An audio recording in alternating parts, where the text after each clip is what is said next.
And there we go. Hello, everyone. Welcome back to the bonus roll. It has been a week. Hey, Yo. Everyone want to say hi? Introduce yourself? Make faces at the camera.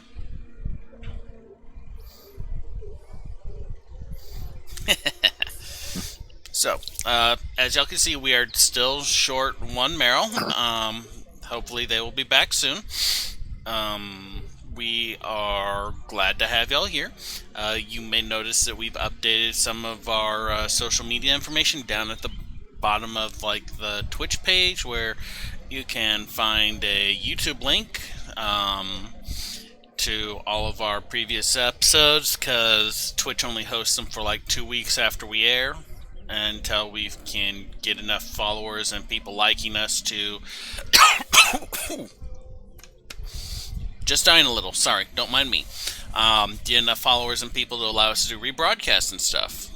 When we hit that point, we may do a special celebration to rerun all of our previous episodes just to get them up there. Anyway, background music, as always, is provided by Sirenscape. Wonderful, powerful tool. If you're watching us on YouTube, please subscribe. If you're watching us on Twitch, please follow. We're trying to get our follower numbers up. We have a number of events that are going to be happening over the next couple weeks. Keep an eye on our Twitter at Bonus Roll to get updates and information about that. I think, let's see here. Rep, brag, rep. Yep, okay, that's everything. And we have a wiki now. Yeah, it's down there too.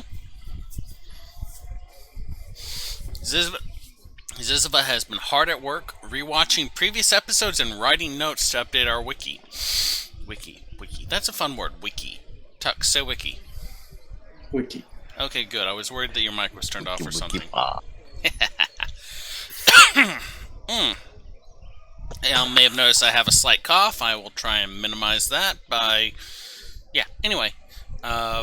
I think that's pretty much most of the introduction. Y'all want to go ahead and introduce yourselves and your characters? hiya. I'm the mage. I'm playing Griggum, the drunken master monk and apparently leader of the gang.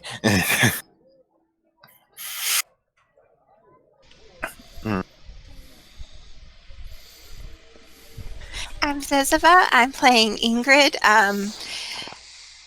I would probably be labeled as an instigator a little bit. I'm the Golgari shaman of the group. Hi, I'm Tux. I'm playing Faradir. He is a Simic Hybrid Ranger, and he enjoys long walks under the beach. Under the beach? It's And wear a sweater. The change is now the dog can go with him offensively. Well, yeah, I like the fact that he can produce ink underwater, but he can't breathe underwater. Yeah, that's where I was following that line of thread. It's I still have a mental image of him dog paddling around, stopping for a second. Line of thread. Yeah. Hey, it doesn't have to make sense. It's a Simic. Why would it ever Yes, make folks, sense? we are streaming early in the morning. Oh, Not yes. early, but still. It's early for anyone on the East Coast. Wait, West Coast. It's early for anyone on the West Coast. Good morning, everyone. Happy Sunday. I appreciate you skipping out on church if church is your thing to watch us. So, let's see here. I guess that is enough BSing around. Ooh, he said a bad word. No, I didn't. Anyway. Wow. So, we left off. Y'all were heading towards... Okay, y'all had met Spanner, which was fun for me. Thank you for that. And y'all then waited for Griggum to get back from being beaten up by a tree, and then took the subtram out towards the Nyx Guild Hall, where y'all were to meet Spanner at hanging out for lunch, because Spanner doesn't want people to know what happened. And I kind of feel like the whole train ride, we were probably admonished by Griggum for not immediately taking the case and asking all sorts of silly questions and getting forms filled out. Not so much you were. So yeah, shame on us for asking questions like. Hang on. Like, it's not so much that you didn't take it right away. It's more the fact that it's like, this is an emergency case that they're asking us to do, and like, why would you think you'd have time to do much of anything else? For like, can we have more than one device? Well, maybe, but the thing needs to be done now before people get hurt. It's like just, Hey. you know, there are some obvious reasons why things hadn't been done. It's like, yeah, but hey, talking's a free action, so. I don't miss free actions. So. As a note, that is used way too much. Like, can that joke die? Right? What's up? You had a question? I probably have an answer. I'd like to note that I've probably changed to my a different set of clothes because of the fact that we're going in the sewers. So. You're not going in the sewers. Or you don't know you're going in the sewers. You have different sets of clothes? Yeah, I actually have 2 sets of clothes. And next time, put them on your actual inventory list and buy them pre-game. I did. They are both on my inventory. It's true. Hence why I'm saying that I'm using my other clothes. So, the Is It Subtram is this subsonic people mover of a sort that y'all end up riding, and as per the usual agreements with the Is It League, the Subtram station is exclusively stocked with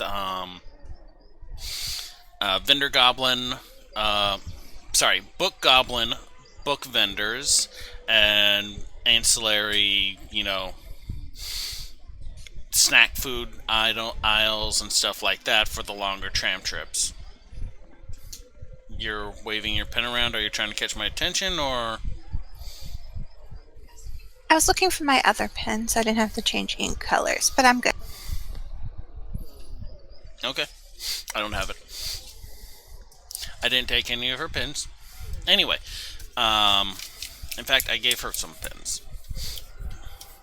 Anyway, y'all arrive at the tram station just outside the Is It Guild Hall because, one, the Is It make the tram station, so of course they have one that literally goes up to their doorstep. And two, no one in their right mind, even an Is It, would have a tram station go into their guild hall.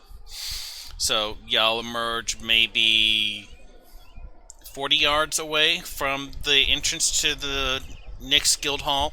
This looming edifice of science and magic with crackling lightning of blue and red energy jumping from point to point. The thing is a skyscraper that goes nearly a mile up into the air, it seems, or at least it looks that high to Griggum, as he is the shortest of the group. But yeah, y'all have arrived at the Nyx Guild Hall. Congratulations, y'all have managed to get into like 2 of the 6 guild halls. Four of y'all. 2 of the a number of guild halls not associated with y'all. Math is hard in morning hour time. No coffee. Ow. Yay, networking. You had a sleepover. Still networking? Well, I guess you're not wrong. You want my coffee? Oh my god, yes please. Here. We're in the same house. That's my hubby, so. Through the magic of the internet, we can now transport solid objects. Being awake is painful. for the next trick, a black cat will suddenly appear on both their screens. No, he's he's locked out. We we made that decision early on. Fair enough. At least I didn't try to pretend I was sending it through the screen where we'd get sued by Charlie and the Chocolate Factory. Never go to a public pool on days when there's kids there. Anyway, Nick's Guild Hall. Roleplay. So I think the first half of this money was just for the hazard of getting here. This place is scary. Well, time to find Spanner. I wonder how many dead birds there are because of the lightning. Is it like a giant bug zapper? That's a good point. I keep an eye out for them.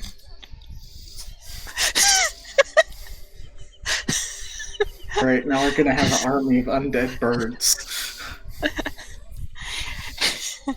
Okay, we're gonna head in and actions. Uh-oh.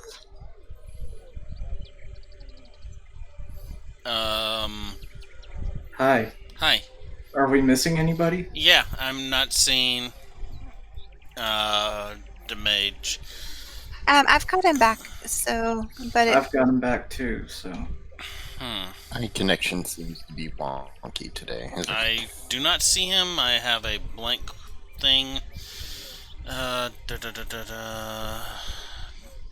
I don't think you hear him either. He said his connection seems to be wonky. Can I have... Alright, let's just try doing the call one more time. Hold on. I'm going to hang up and then reissue the call. Okay.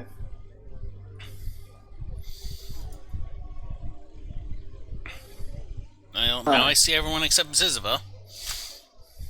Wait. Oh my Yay. god, you know, I dream of a day when we won't have a technical difficulty right at the very beginning of this. Well, I clicked leave call and then join the call just to be sure that the settings all refreshed. Ah, so you trolled me. Okay, so... So, y'all are approaching the guild hall, or are y'all going to grab some lunch first, or what was your plan? We probably need to get on this. So we're meeting at the Lab of Metallurgy and then having quote-unquote lunch nearby, I think was the contact details. So I think we need to go in, look for an info desk, and ask about the Lab of Metallurgy because we're Spanner's old friends. So I head in. Alright, so y'all walk across the extra wide street because no one wants to build too close to the next guild hall. There's a pair of guards standing at the door. They're not like the giant guards that you see standing outside of Sunhome, but it's a pair of goblins with like this backpack tank strapped to their backs. It's nearly as big as they are, holding onto like a long metal mesium tube. They're just kind of leaning against it, talking back and forth. One of them has like a can that he's picking food out of with a little skewer while they're talking. So, yeah, I found it just to the north. It's like another one of them. There's been a lot of them now. They look up as y'all approach and say, "Hey, what do you want?" I guess we have an appointment with Spanner. Ain't no appointment on my books. It's a discreet appointment. We collect Golgari Undercity reusable components. We're supposed to go to the Lab of Metallurgy over the latest stuff. Oh, you're here to pick up all the birds. Okay. Sure. Go on in. Yep, that's exactly what we're here for. Exactly, and I put like a arm around Ingrid to kind of steer her away from any birds. So the guards kind of like blasely usher y'all in through the guild gate into this massive entry chamber. The energy and light shows from outside is magnified like 10 times inside, as there's just little nodules along the walls where energy jumps from point to point. and inside is this crackling, staticky hum to the air, and like almost immediately, those of y'all with hair is starting to stand up just a little bit from the energy filling the air. Fortunately for y'all, there is a couple signs that point y'all in the general direction that y'all are looking to go. Guess we take the path to the lab of metallurgy. Okay, so y'all kind of navigate your way, like, okay, this sign points this way, this sign points this way, and this way. So it takes about maybe another 10 minutes of following before y'all finally, like, someone takes you, it's like, stop. I watched y'all walk around this place like 3 times now. This way. This is where you're trying to go. Pointing y'all in the final direction to the lab of metallurgy. Y'all go through the, like, heavy set, like, massively reinforced, like, looking to keep things in as much as outdoors. And y'all enter this room of crackling, electrified beakers and vats of, like, boiling metal. The air is thick with the smell of, like, heated materials and ozone, and it is hot, like as hot as it was outside where you're starting to get to that summer month. It's in here, it's just an omnipresent, like, sweltering heat. The air smells of acrid copper and burning ozone alternatively as you move through the place, while random arcs of electricity jump from object to object, or even jump from object to you if you get too close to it. In the distance, like, not in this room, but somewhere far off, you can hear the sound of running machinery, creating this low undertone of rumbling, growling. And there's, like, maybe 6 goblins, a couple humans, and a Vidalkin in the room. They all just kind of look up at you as you come in, and then look back to their work slowly, kind of half keeping an eye on you. Fair. Is there any, well, I'm assuming that there's no signs of a fairy with massive gauntlets flying around at this point. So I guess, is there a researcher that looks like they're not, like, completely busy? There's a couple. Most of them are, like, active at one thing or another. Like, the goblins are carefully dipping objects into the molten metal, pulling out, watching the reaction, making notes, while the humans are lifting and moving heavy equipment from one area to another, setting up another experiment, while the Vidalkin is copying down notes from other papers. So they all seem fairly, like, doing stuff, but none of them are, like, in the middle of doing something with, like, a flashing red light that says "do not approach" or anything like that. Yeah, I'm thinking the Vidalkin because, as a Simic, I probably understand how labs work, and that if they're in the middle of doing things, that's not to distract them. So I guess I'm gonna approach the Vidalkin, kind of. Gonna approach the one ringleading them to not distract them. The one that's taking notes, yes. The Vidalkin looks up and is like, "Yes." Pardon. We're looking for Spanner. Spanner is going on lunch, I think. He may still be here. Check the back area. And he kind of points back towards, like, the jumble of electrified machinery. Thank you so much. And I'm gonna walk away. As a note, as a Simic, I probably am a little more comfortable with Vidalkins than, say, goblins. Not to be just completely specious about it. Just pointing it out. So you go find Spanner, and I'll find out about these birds. Again, arm kind of leading her to go with this. Okay, so y'all carefully thread your way through the machinery to the back area of the metal laboratory, and there's, like, a little, like, you know, one of those like really expensive kids' doll houses, like you see where like the Barbie Dream Home that has the multiple rooms. There's like four of them, kind of similar shape, size, stacked up against the long back wall with like little names on a plaque in front of each of them. One says Spanner, one says Hoyle, one says Grind, and the other is Sparkster. So apparently the Ratchet fairies live in the laboratory. Sure.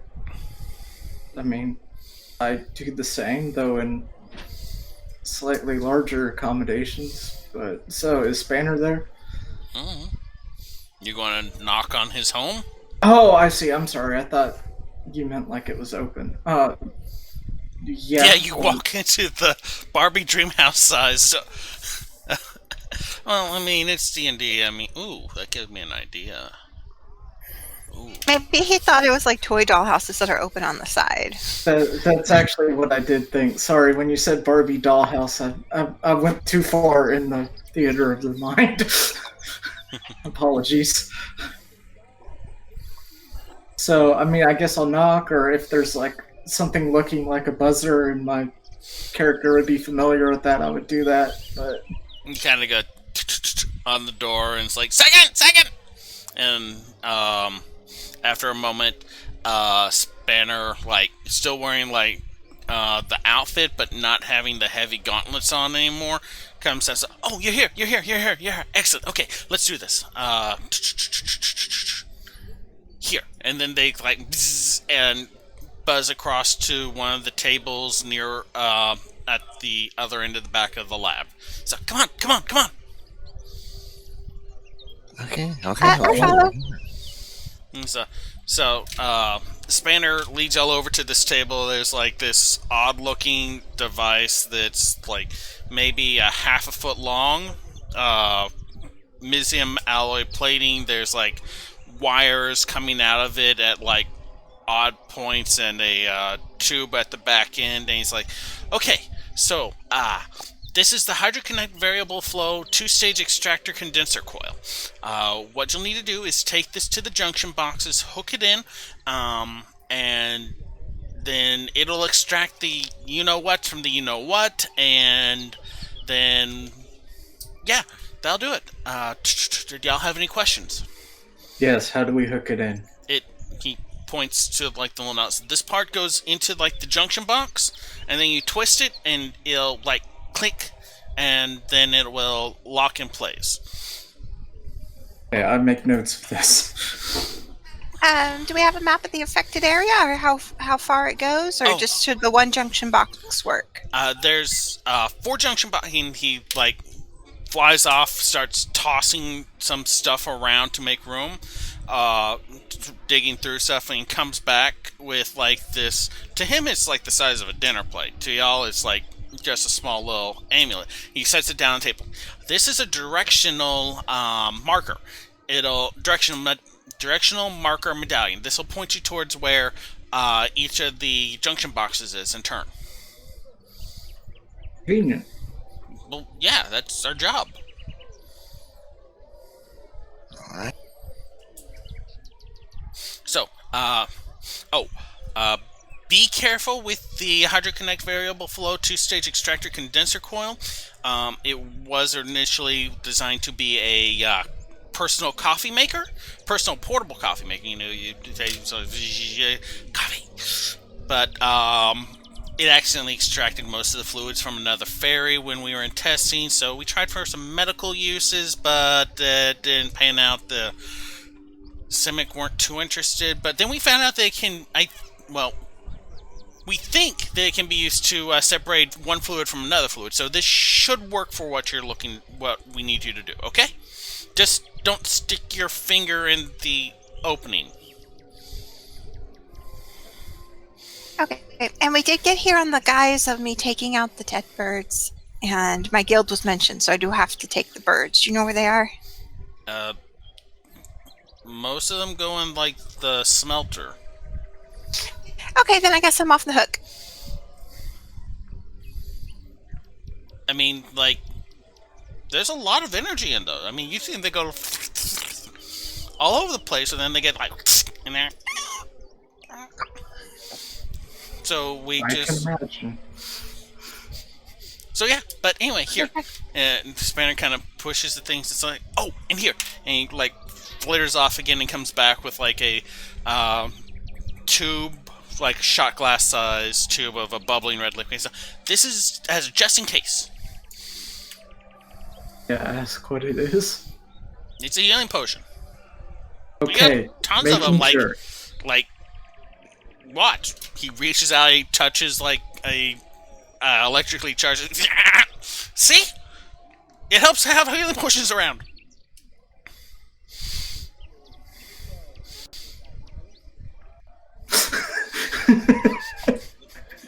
He slowly starts reaching back towards the object. No. Yeah. So I guess you've got to get off to lunch now, and we'll head down. Food. Yeah, And he, do we like, know? Sorry. So I guess we go in the has he pointed us in the direction to where? He gave you the direction. I think you have it. Okay, so we go and follow those directions to the. Okay, so literally, it doesn't actually display directions. What it does is when you hold the medallion in your hand, it displays an arrow of the direction that it's to your next location. So it makes it a lot easier to navigate your way out of the Nyx Guild Hall than it did, finding your way through that maze of laboratories. And y'all back outside, and the general public and guards look up and us. Did you get them? They burnt them. Yeah, but we'll probably be back soon. Oh, okay. Bye. Thank you for your time. You're welcome. He looks pretty pleased about that. So,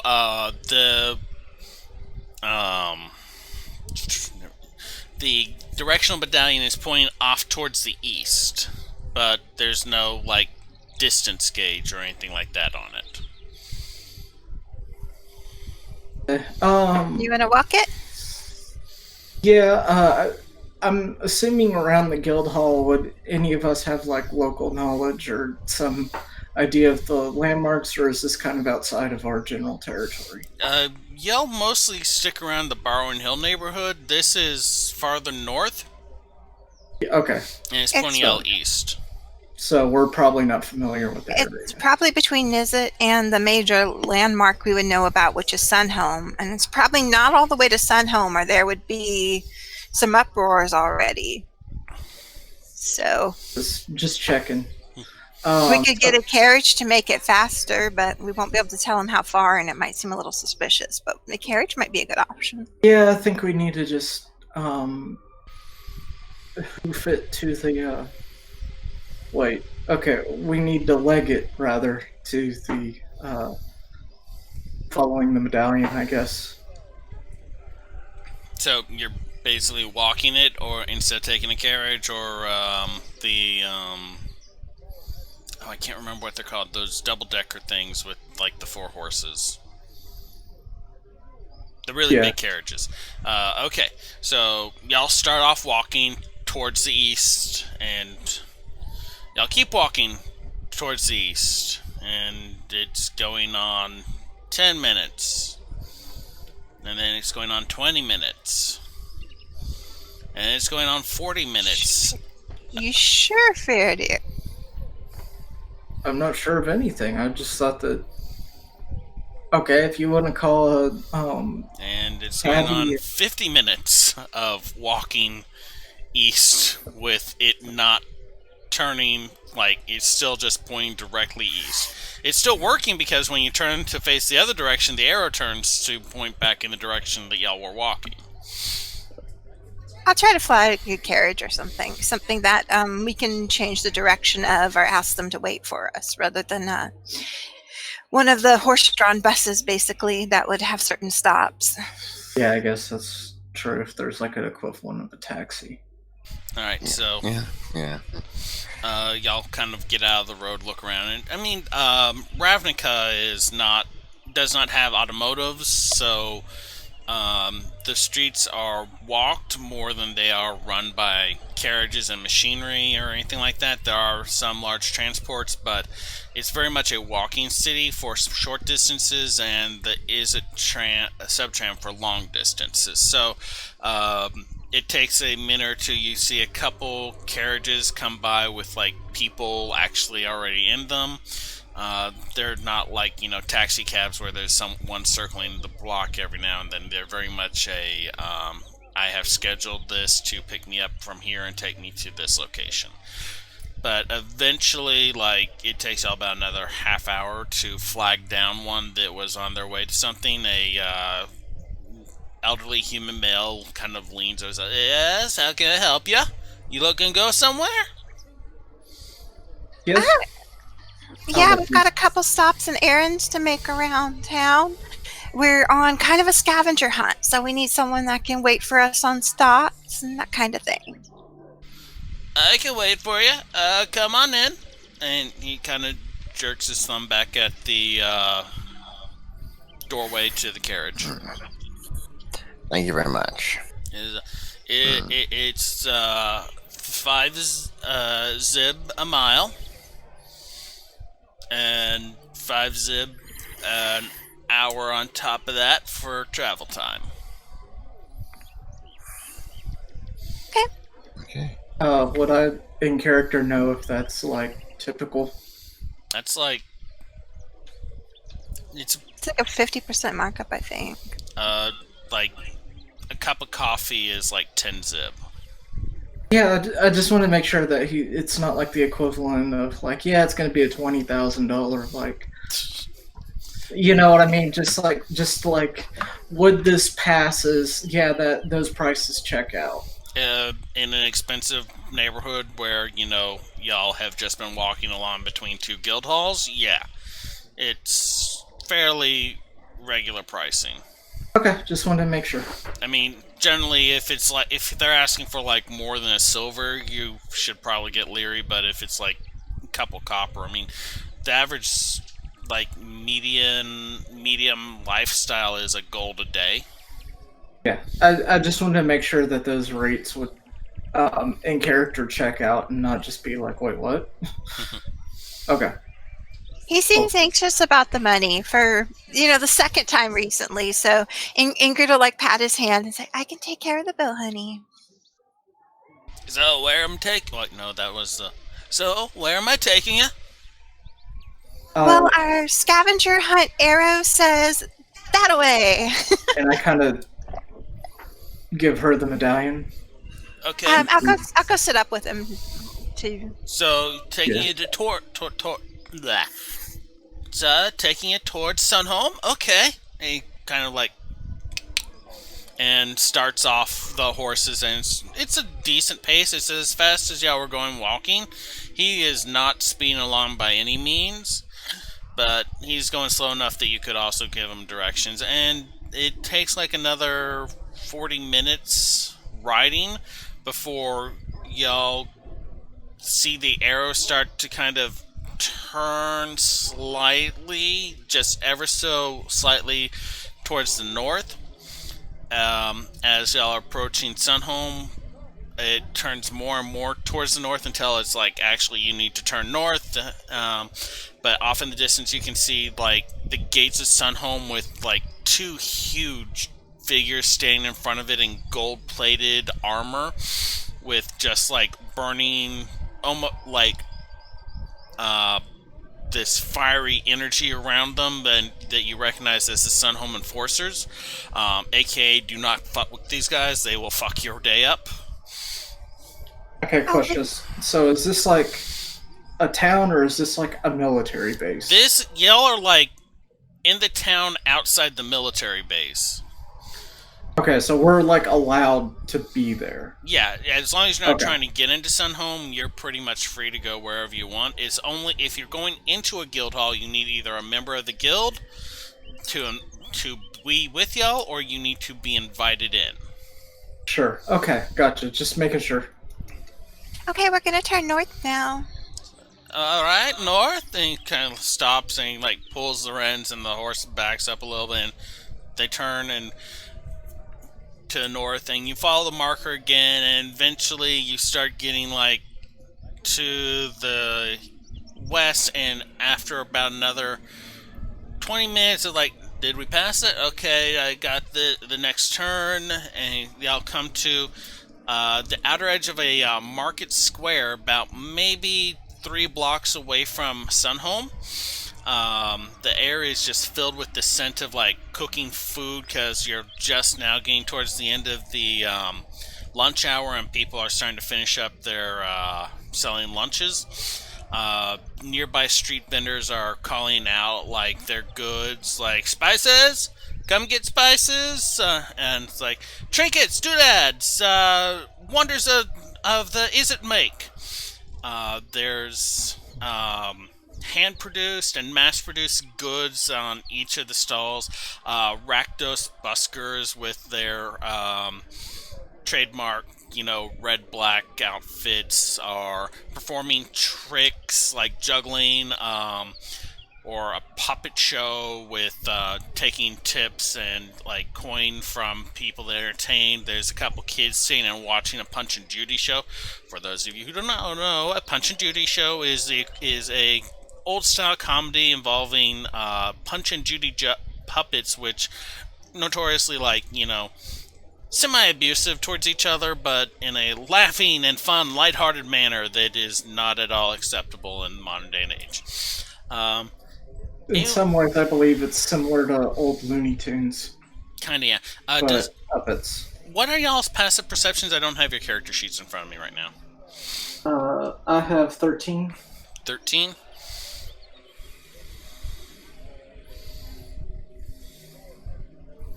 Um, 12. I'm gonna reload real quick because I messed up my view of Ruby, of Demage.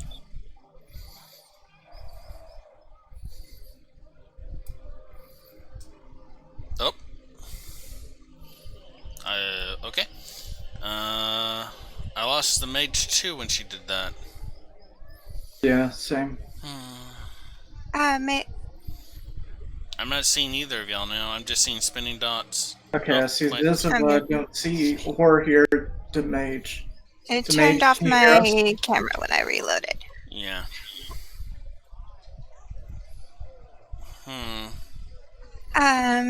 He's typing right now, though. Oh, okay.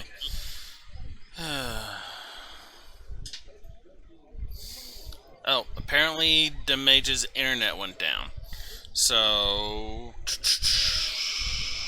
that would explain that. They're probably having some. Hold on. This looks. Let's. Did I set? Yeah, I gotta temporarily switch layouts, I think. Nope. That is.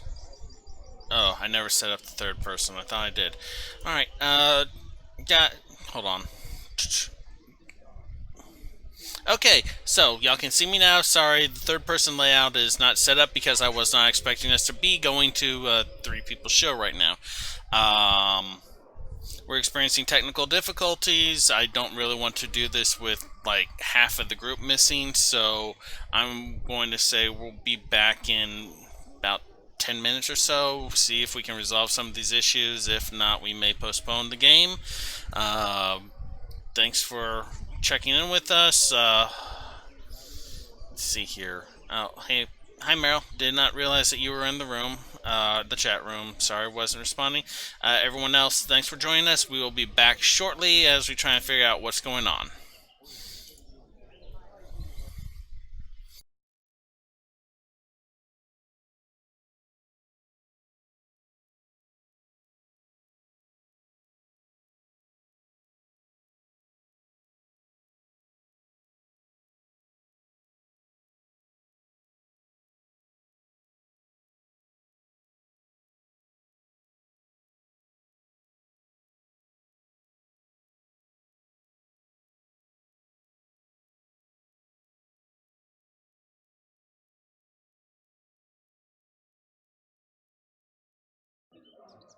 Mic audio, and we are back. Hello, sorry about that little interruption, everyone.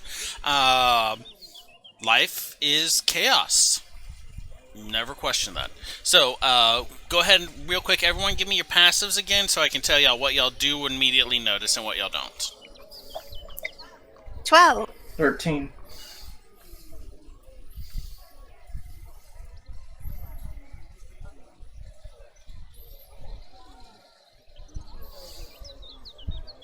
Test. Okay. Hey, Graham, what's your passive perception score? Is anyone there? Yeah, can you hear us? I think it's Okay. 13 for Watcher. I lost all sound for a minute there. It's like, Okay, that's weird. Okay. But it's not the weirdest thing. What's your passive perception score? Can you tell me real quick? 11. 11? Okay. So, I'll have to get observant later.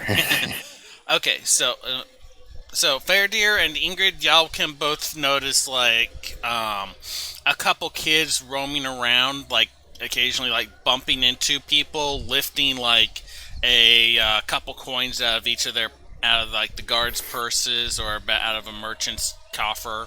But for the most part, it just seems like a busy little market square. The directional pendant is pointing y'all towards the back of one of the merchant booths. Okay, we'll see if he can park nearby and wait for us and pay him for the ride so far. Okay, it's been about almost an hour, so let's call it 2 silver, maybe. Yeah. It hasn't been like too many miles, so yeah, 2 silver. We'll call it 2 silver. Okay. She goes ahead and hands him 3 to cover the wait. Ah, Incentivizing him to wait. thank you, little lady. He takes it and it's like he puts it in his little pouch and ties it shut. So, Okay, I guess we disembark. okay. So, out of curiosity, who actually picked up the hydrokinetic variable flow 2-stage extractor condenser coil? Probably me. Okay, that thing is There, heavy. Yeah. Like it's yeah, a good. He probably is the better like candidate for that. It's a good 20 pounds. Okay. So like, okay, got it. Ugh. Like, how big is it? Like, can I kind of It's like two-hand it? 6 inches long, but it's like heavy. Like it's got something dense in it. Not even gonna touch those jokes. So You should also not touch the applicator coils or the extractor nozzle. yeah, I believe I have archery like leather gloves, and I'm making sure like I'm touching it with a very resistive. Like, I assume that being around laboratories, I'm familiar with kind of these procedures. So yeah, it's definitely like heavy, and you're very much. I don't know if I should be holding this. Is Ingrid leading the charge up to the merchant stall then? Probably because You've got the arrow. Did you give me the arrow thing? yeah, because you Or do were you still have leading. it? Okay. Yeah, then I'll do that. And I tap everyone on their shoulder and mention they might want to secure their more valuable coins, and I slip any actual gold I have into my my secret pocket of my adventurer's pants. I look at my rags. Well, I say quote unquote rags. I mean, it's like I just look at my clothing and staff, and I'm like, okay. Yeah, you got like that nice new clothing Yeah, set it's from the valuable Blood things. Law. I'll be sure to keep my underwear from being stolen. It's like, I am wearing my riches. Well, Yeah, you're all warned. I guess I'd try to secure my coins. Okay, so y'all take a moment to make sure that none of the scamps can rob y'all, and then what? Head I'm over just there, following- but try to head near the back of the stalls and stuff and look for any maintenance hatches or anything like that, and watch for the arrow to change. Alright, so y'all walk along the stalls, and the arrow kind of like until y'all like pass it, and y'all do like a circle back around, and then kind of like nudge up. And are y'all trying to be the stealthy about this, or are y'all just like, don't mind us, we're going through? The second, probably. We're probably gonna And just wander in like we're there. More with a reason. touristy than We're there with a purpose. And it's like, stealthy.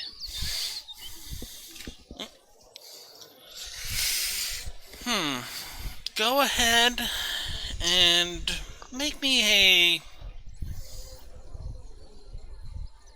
Yeah, I would say go ahead and make a persuasion roll, but instead of using charisma, use dexterity, because you're trying to nonchalantly move like you belong here. Did you say dexterity? Yeah. Oh wow, wait. I don't have any of my dice here. I forgot. I put everything away because we were getting pictures taken to sell the house. Oh, Sorry. I'll be right back. 16.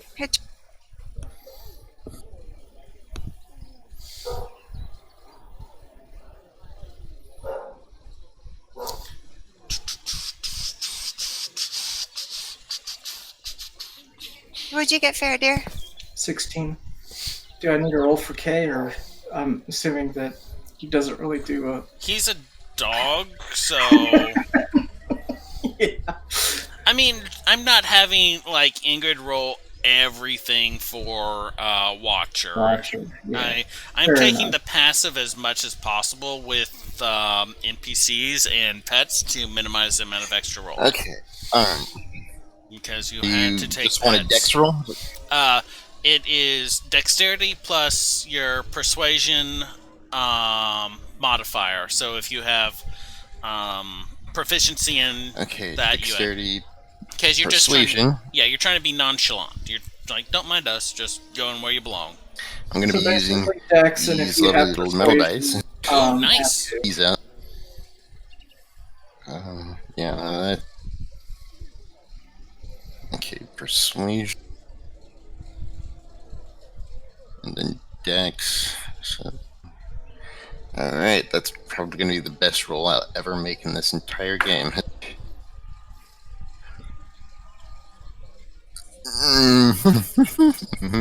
How about 20? Yeah, like Ingrid and Faraday are very Faraday. much don't mind us, and Grigham's like, out of the way, folks, and just breezes on through. The shopkeep looks over at y'all and then just goes back to the person he's talking to.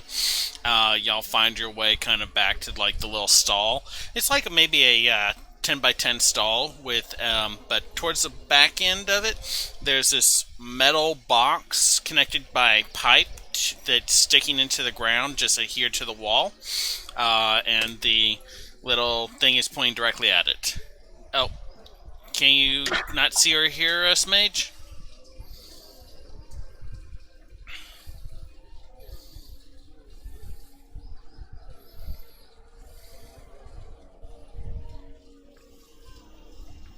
Oh.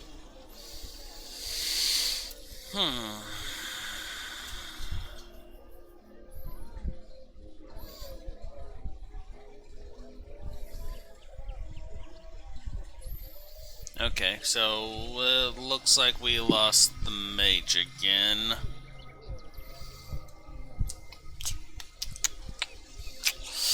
Filling the silence with talking. So, something I didn't mention before while we're seeing if we can get the mage back.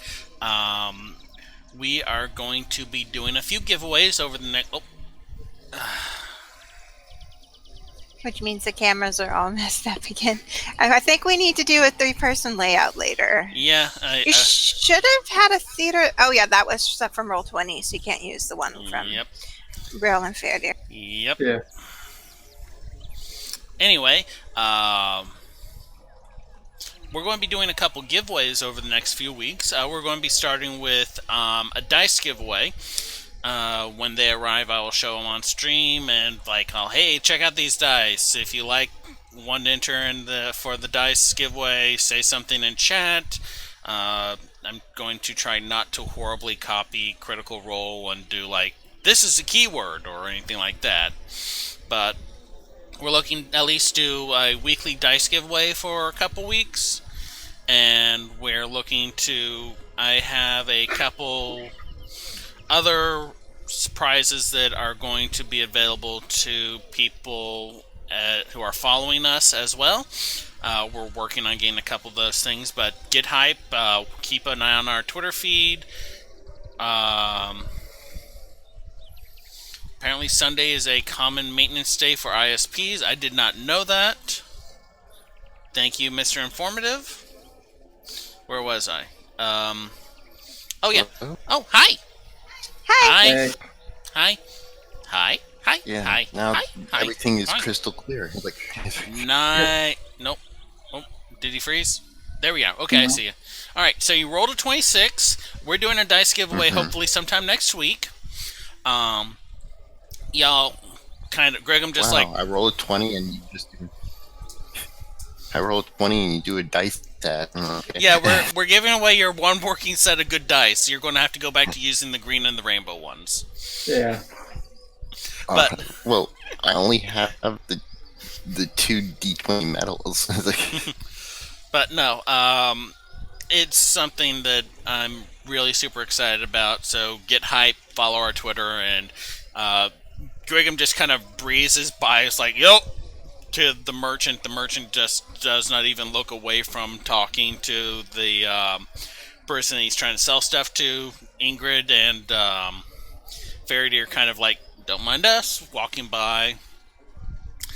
Y'all follow like the little space between. It's a little tight, but at the back of like that 10 by 10 stall that the vendor is selling out of is a metal box adhered to the side of it with a pipe running to the ground that the directional medallion is pointing directly at. Hey, is this box locked? You go over and like, yeah, it's secure. It's not like impossible to pop open. It's kind of like the same privacy lock level as the doors used to have at Second Sight. I will. I'll get my lockpicks out, so hopefully we can relock it at the end. But I talked to them about, you sure we don't want to, I guess we can't warn any merchants, but if we pull something out, it might be an issue. So maybe everyone ready weapons for after we plug the thing in, just in case. And she starts working on the lock. All right, go ahead and make me a lock picking roll.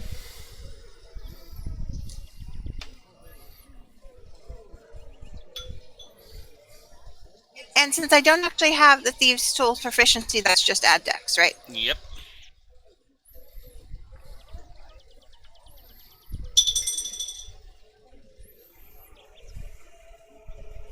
Non-natural 20.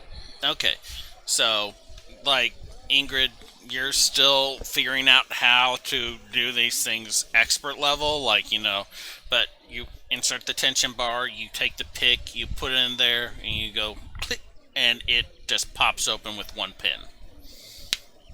It's like, it is very much just a privacy lock.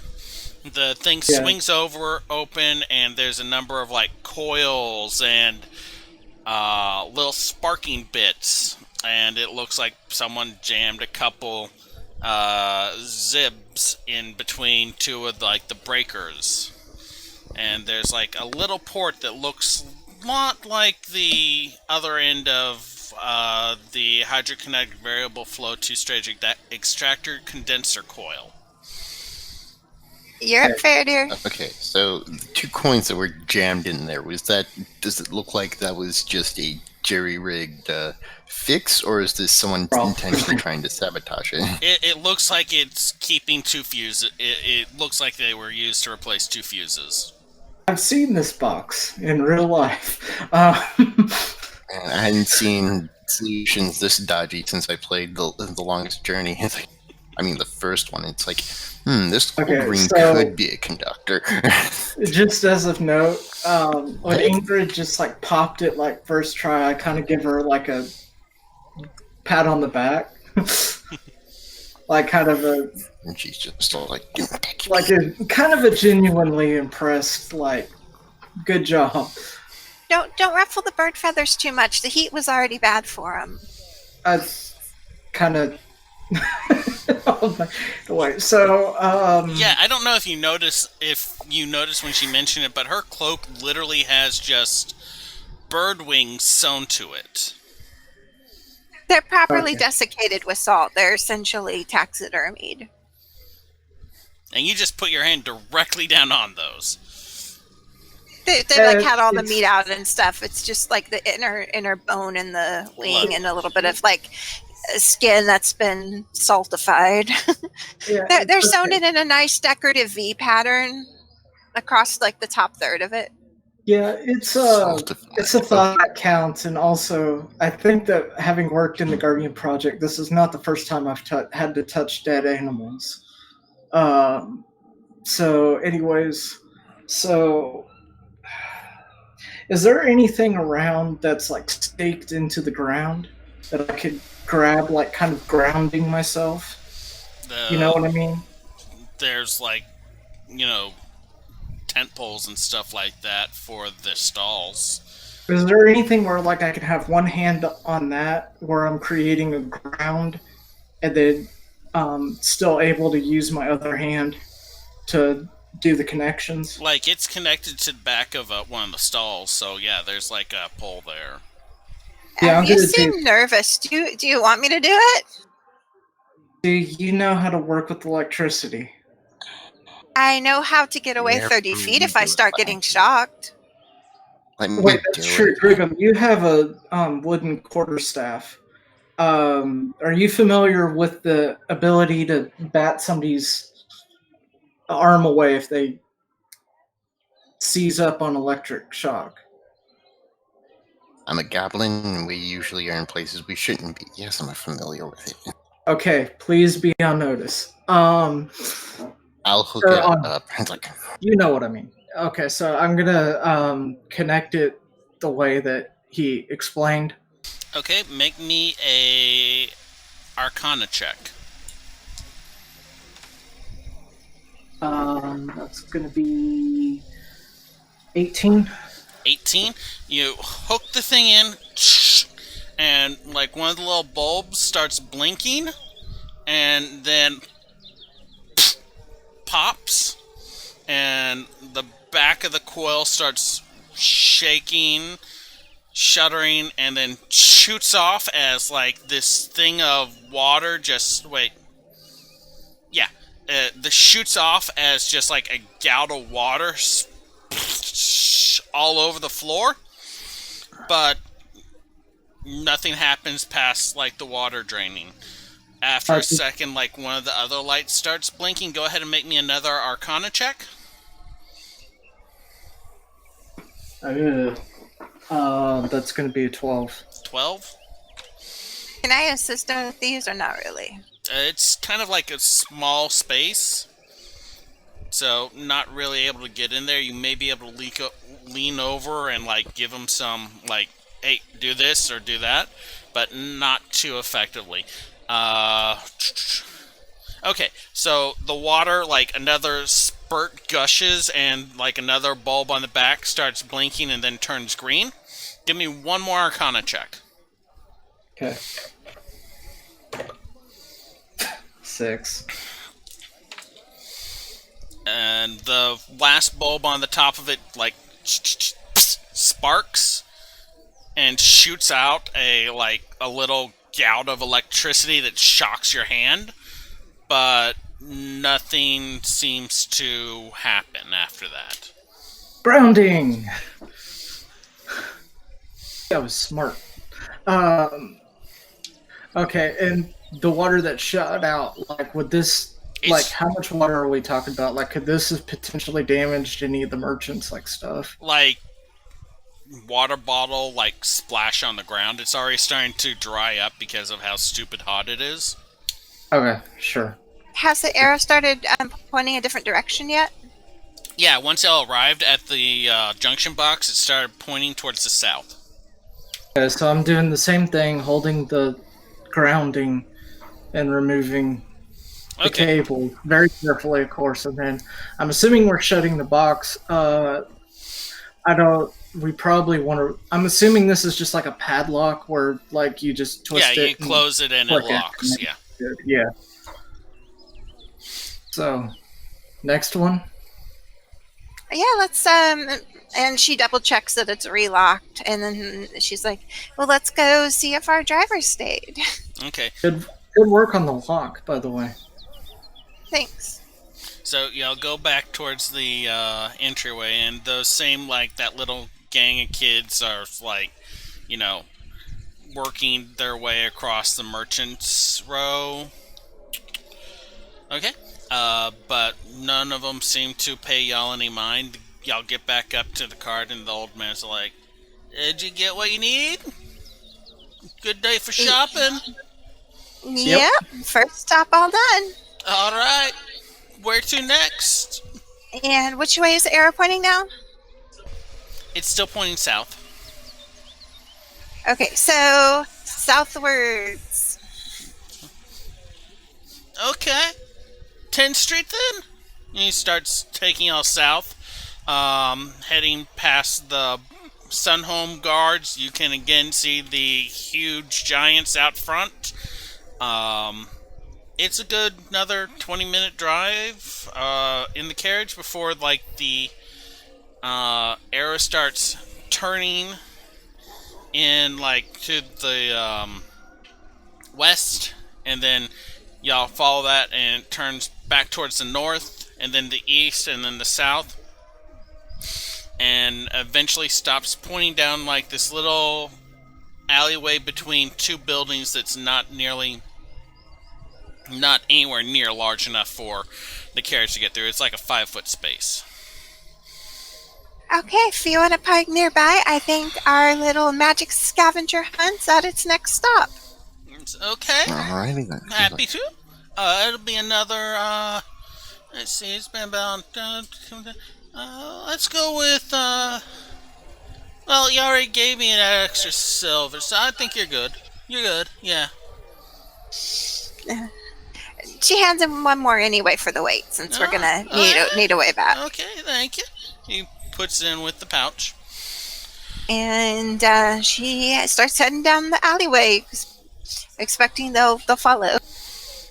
Okay, so you walk down the alleyway, and it twists to the left, and then it twists to the right, and then back to the left, and this maze-like structure of, like, between buildings into the back part of Ravnica, like, very much, it almost feels like navigating the Undercity, leads you to this 30 by 30 foot courtyard behind several buildings. There's, like, a back door on a couple of the sides, and it looks very much like one of those small hidden places that the general populace doesn't see, that either, like, food carts deliver in or the employees take a break in. A dead tree has at some point pushed its way up through the flooring, the cobblestone, and then died, and so it stands there, like, just kind of waiting for a match or someone to eventually take it down. There is, like, a lot of, like, little weeds and grass growing between some of the cobblestones, and you see at the far side, with, like, a couple plants growing on the top of it, a box similar to the one that y'all found at the market square. Okay, just as a note, as we were weaving in and out, I'm trying to make, like, kind of mental notes of the way we go. Okay. Is that a roll, or do I just... You're just basically, like, mapping as you go, so yeah, it's not... Okay. Just making sure to call that out. Okay. I'm assuming this one's probably locked as well. You'd have to go up and check. Okay. I'm gonna go up and try to clear some of the plants around it before we open it with my little harvesting scythe. Okay. As you approach it, one of the plants kind of bulges, and then a cloud of pollen just wafts away from it. Go ahead and make me a con save. Her or everyone? Anyone within 10 feet. I'll make a save. I would also normally start cleaning the air with prestidigitation as a reaction. 21. That was a 6. 6. Sorry, that's 20 for me and 11 for Kay. Okay. So And I don't have to make one for Watcher for obvious reasons. fair, Grigum, you're used to harsher environments, as are you, Ingrid. So you're like, oh, that smells bad. Kay starts sneezing like bad, and actually ends up taking 10 points of poison damage. What Oof. was your roll, Fair Dear? You rolled a 6? 20. Oh, wait, you 20. rolled 20? Wait, no. Grigum, you rolled low, right? What was your roll again? I don't know why I keep on flipping y'all, switching y'all. Okay, so 10 damage. Dang. No, that's for K's. I can't remember Oh, what you okay. rolled. I rolled the 6. You rolled the 6, sorry. So it was you Yeah. and Kay that didn't pass it. You, like, start sneezing, coughing, you get, like, this really metally bad taste in the back of your throat, and you're feeling, like, kind of hay fever on overdrive, and you take 8 points of damage. 8. It's like, Yeah, like that. Feel my pain. I start clearing out the air because you clean like the 1 Yeah. square foot volume. Clearing out the air a little bit around us, and I kneel down by the box and concentrate on that 1 foot area of clearing it while I'm cutting away the main plants right by it. Go ahead and make me a nature check. –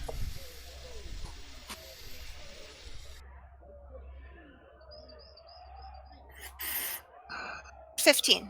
Okay, so you're like, no, we ain't doing that, and you're like, cut the pollen bulb off of it, and there's like a little spurt of pollen into the air, and then it just kind of stops. Alright, but yeah, you cleared a good decent amount of the plant life off of the junction box. Is it locked? I'm going to start checking. Okay, I'm going to go ahead and unlock that one too, hopefully. Go ahead. Question. Yeah, 5. What was your question, Fair Dear? Is there any way to heal? There's no like passive healing somebody with a medicine check, right? That's really more stabilizing somebody, That's right? a feat. If you take the medic feat, I think it is, you can expend a use of a healer's kit to heal someone like 1d8 or something like that. Like, But basically, it is as far as a- healing, it's just either potion or spell. it's potion, Or short spell, rest. or short rest, or long rest if you want to take a day off. Because K's at 2 right now. Well, you can have him take a short rest or you can set, like... Yeah, I think that's probably... Alright, go ahead and while y'all are working on this, Kay is going to take a short break. Go ahead and roll me Kay's hit dice to see how much he heals. I think that I should probably join him on that short rest. Okay, that's Maybe you 5. can go back like 20 feet. That way, if a monster pops out, we're ready. So should I start rolling for like health as well? If you're taking a short rest, then expend one of your hit dice and roll to heal. Or expend however many hit dice you want. I'm assuming that y'all are treating this like everyone's going to stop and like, okay, let's have lunch. We haven't eaten yet anyway. I got a mushroom bar with me. I'll have some of that. Yeah. Oh, what flavor do you like? There's flavor beyond mushroom. So she's like dividing her powder constitution, and she's decided on roast beef with truffle flavor. So she's like taking the harder bits to put on top to be the truffle flavor, and the other is the roast beef. So she's doing flavor, warm, and scent with prestidigitation. And Okay. while they're Where preparing is my- all this, can I take a whack at the? I I guess I'll. Ingrid, could I take a look at the lock? Let's wait in case it's got any other issues like electric zapping or stuff until we have everyone there. Okay. But if you want to, Sure. Okay. borrow the tools and take a swing at it, I'll watch you. Sure. Oh, have some mushrooms with us. Certainly. So we have 4 portions. We'll give Kay some. Okay, Kay is like, and you can tell he's very much not happy about like that snout full of pollen that he got. yeah, I give him some food. Okay, so lucky me. It's like I rolled an 8. Nice.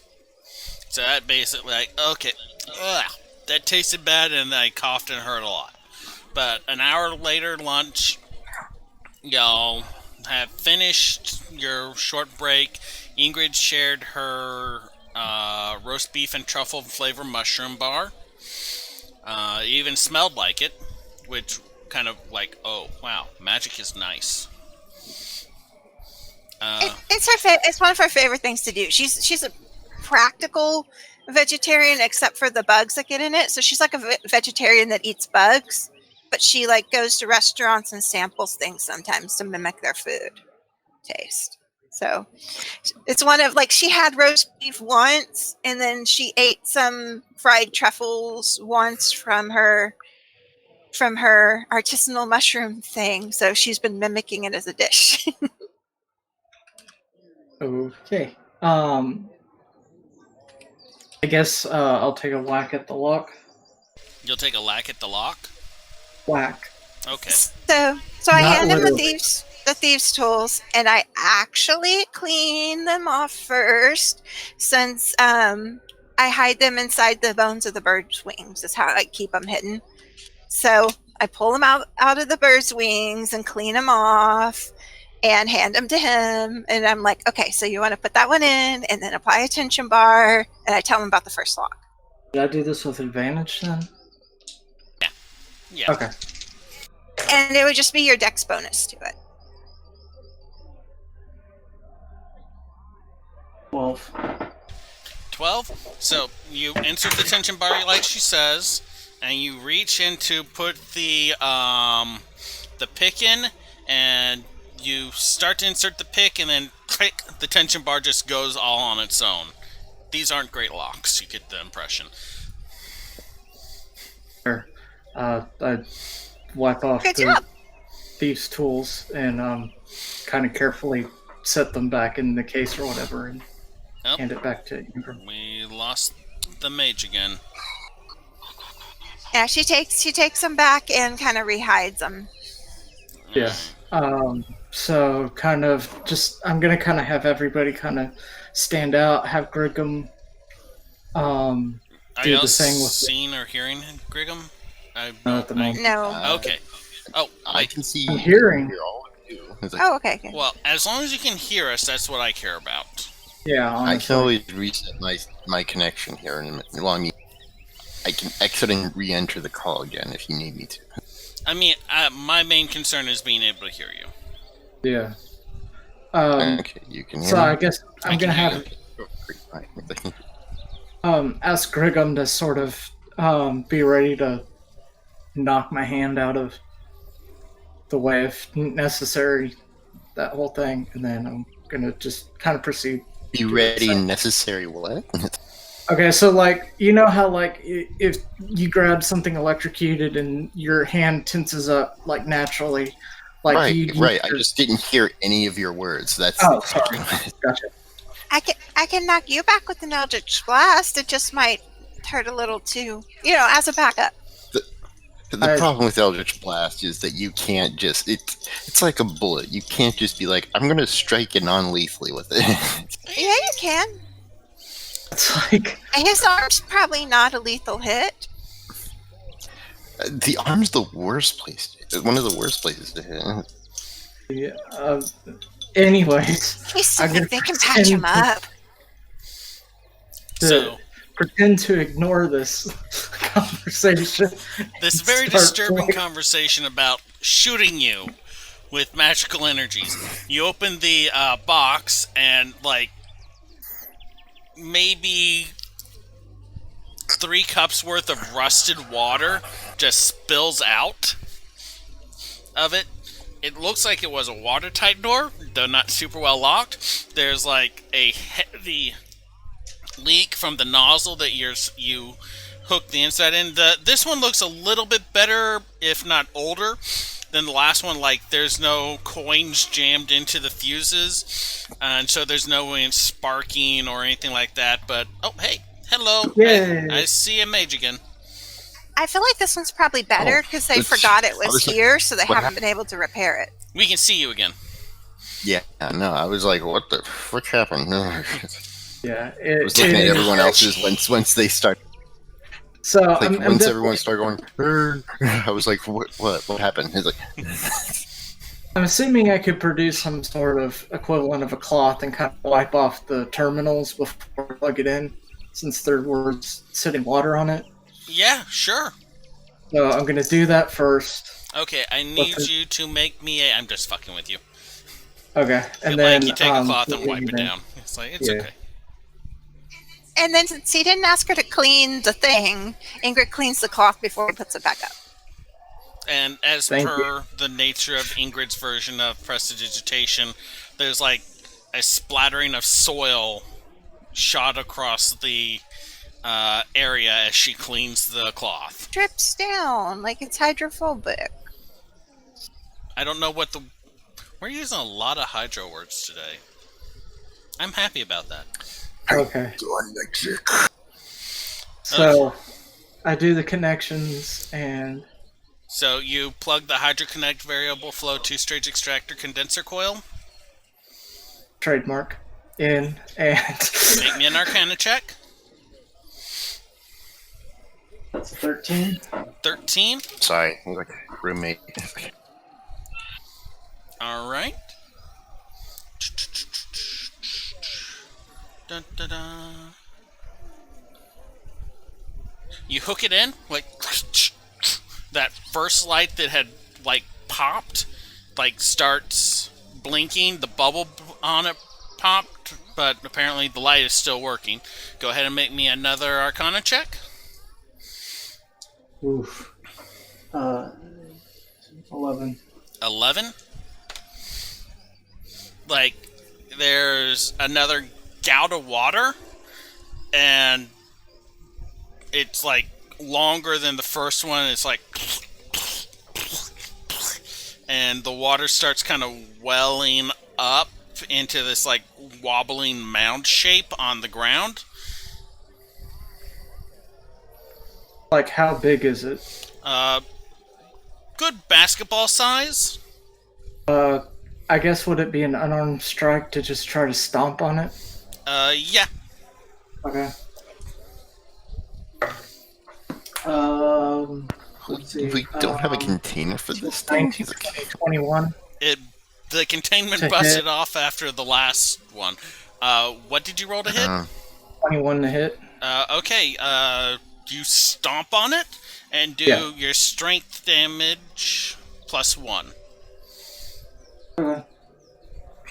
You don't roll anything. What's your strength modifier? 1. So you So do 2 2. damage. So you like stomp on it and it kind of squishes around your foot. I get out my flask. I'm like, get in here, and I put the flask near it. Alright, so at this point, someone has actively attacked it, so I am going to say we need to roll initiative. Yeah.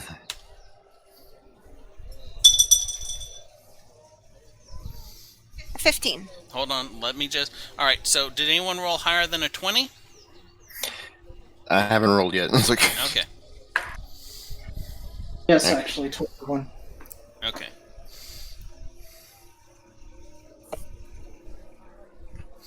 And then K-Ax after your Faradir.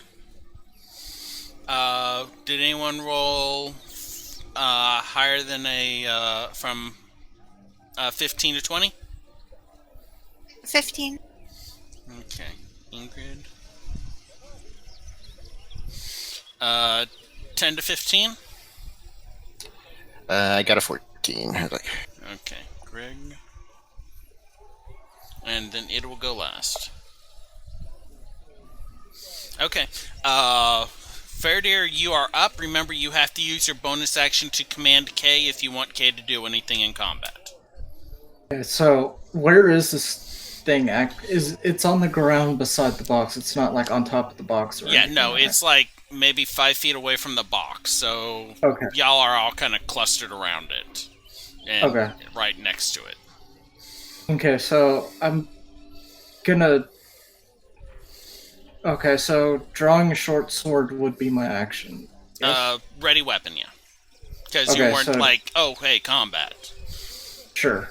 So draw short sword and order K to attack. Okay, so K runs up to it and takes a bite at it on hit as you commanded him to attack. So make your K's attack roll.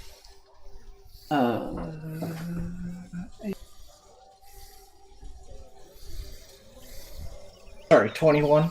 21. That hits. Roll damage. That's going to be 7. All right. So K like bites at it. And it needs to make a strength check. Yep, and it basically like splishes like down as K bites into it, because it doesn't really have much of a physicality. It's possessed water. Ingrid, you're up. I put my flask behind it instead of in front of it, and then I cast Eldritch Blast on it. Okay, you're within 5 feet of it because you were standing next to Fairdeer, so you're going to be at disadvantage. Okay, I think you could back up, though, right? that's okay.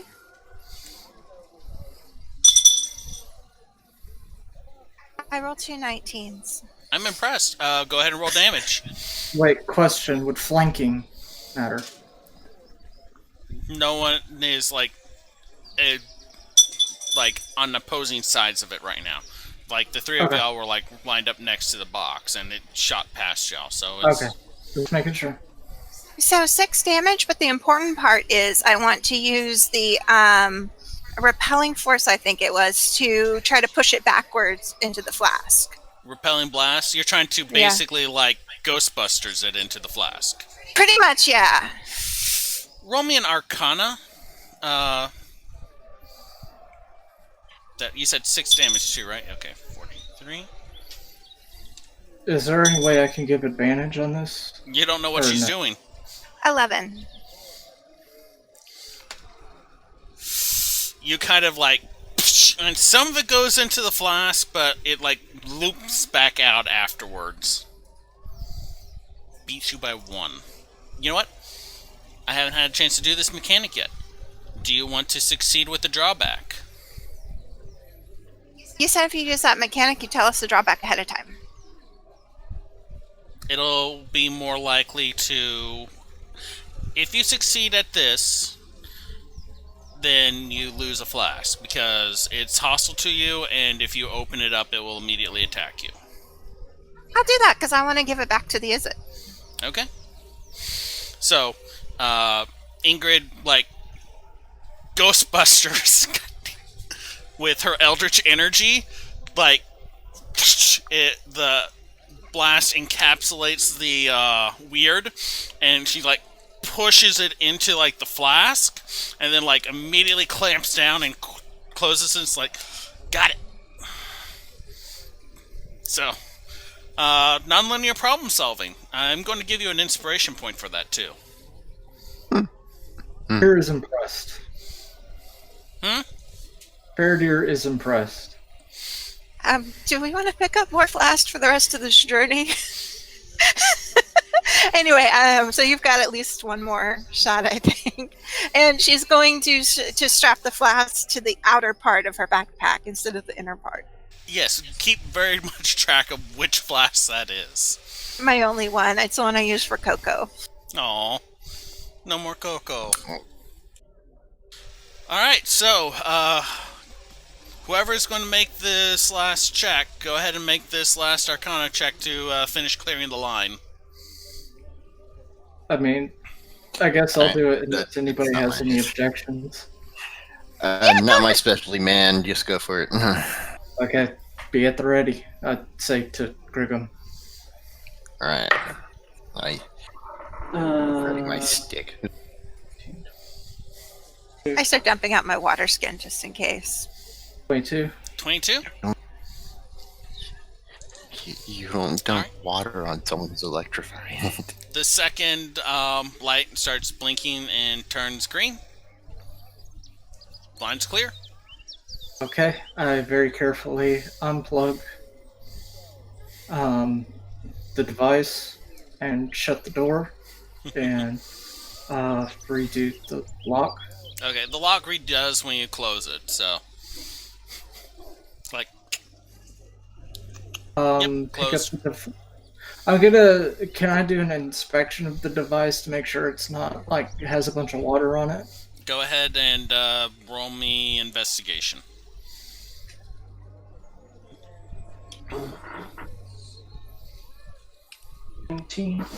Okay, so you're basically just shaking it, checking it to make sure it's not waterlogged, right? Not violently, but just like very carefully, like making sure. Yeah, exactly. I'm assuming you're keeping your finger away from the nozzle? Exactly. Yeah. Okay, so like a couple water like blips out, but it's not sloshing around or anything like that in it. Okay, so I guess carry on. Okay, I clean everyone off as we exit the alley so we don't have any accrued pollen that we're taking back. We don't know if, our driver has allergies or anything. So y'all wind your way back through like the maze, like back streets, back to where y'all left the driver, and he's like sitting there. He's like has a sandwich and stuff. Oh, you're back. Did you get what you needed? I have lunch. I was planning on going for noodles later, so just a couple more stops on our scavenger hunt, and I think we'll have a late. All right, Wait, well, please. climb on in. And he kind of puts right. folds his sandwich up in like a cloth and like sets it down in the seat next to him. And y'all start off. This time the arrow is pointing back to the south again, a little bit farther, but not nearly as long as the trip as the very first one. Y'all riding for about maybe another 10 minutes as it points all around until y'all arrive at this like wide, like nearly a block of just dirt and soil and like patchy grass. It's a sign like that the driver pulls up to. Titles this little area Hero Park, and you can see like there's a statue towards the center of it with like a goblin cast in bronze, and there's like several bits of hand-constructed playground equipment here that look like, sharp metal object, dangerous, rusty. There's a kid off in the distance with a hammer banging together what looks like a teeter-totter or a seesaw, whatever you want to call it. Adventure park. There's other kids like running off of like a board that is lifted up on and mounted on top of like an old rusted barrel and just jumping and rolling, and others are like tearing down like a jungle gym like construction with like other tools and taking the parts over to something else.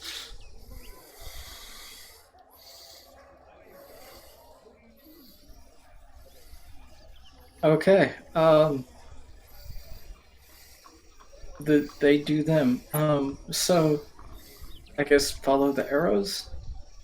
The arrow is pointing you towards the statue. On towards the statue. We can check out the plaque while we're there. All right, so y'all walk up to the statue, and it's this like squat, fat little goblin, cast in bronze with like burn marks across its face and arms. And you can like, there's a little bronze plaque set at its feet, and you read it, and it's like, on this spot in 10,050, Gax the Flammable defended the neighborhood from Orzhov repossessors. Would I know this person? Go ahead and make well, a history not like roll. in person, but how famous is he among goblins, basically? Meanwhile, I'll be What's a 13 game? checking my hat. It's like, You've heard of Gax. You don't actually know what he looked like, but you know he was a guildless goblin who worked at a Izit's foundry and had a notably flammable skin. yeah, so this depiction is pretty accurate if keeping that in mind. It's like, but yeah, so he was pretty famous. And it's like, I mean, he's enough that, like, you know, heroic goblins are few and far between. So, yeah, like, yeah. the ones that are known get talked about. Most of them are like Vic Bloodlaw. Like, oh, hey, they stopped gang wars by starting an underground fighting ring. It's like they stopped one bad thing by doing another bad thing. Gax was kind of like, no, we're not going, and then got set on fire. I was like, so as much as like to play this up, like it more or less was just him saying something pretty basic and just Catching on he was fire. a martyr, basically. Right? Yeah, He you know, like the meme with Homer Simpson starting like pouring milk into cereal and it catches on Yeah. fire. He just seemed to always catch on fire. Okay, I'm searching for a hatch.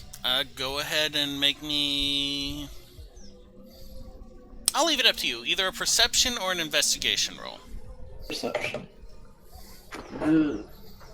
13. 13. So you like look around, you're like, oh god, please don't let it be, and you start poking around the statue, don't find anything in there.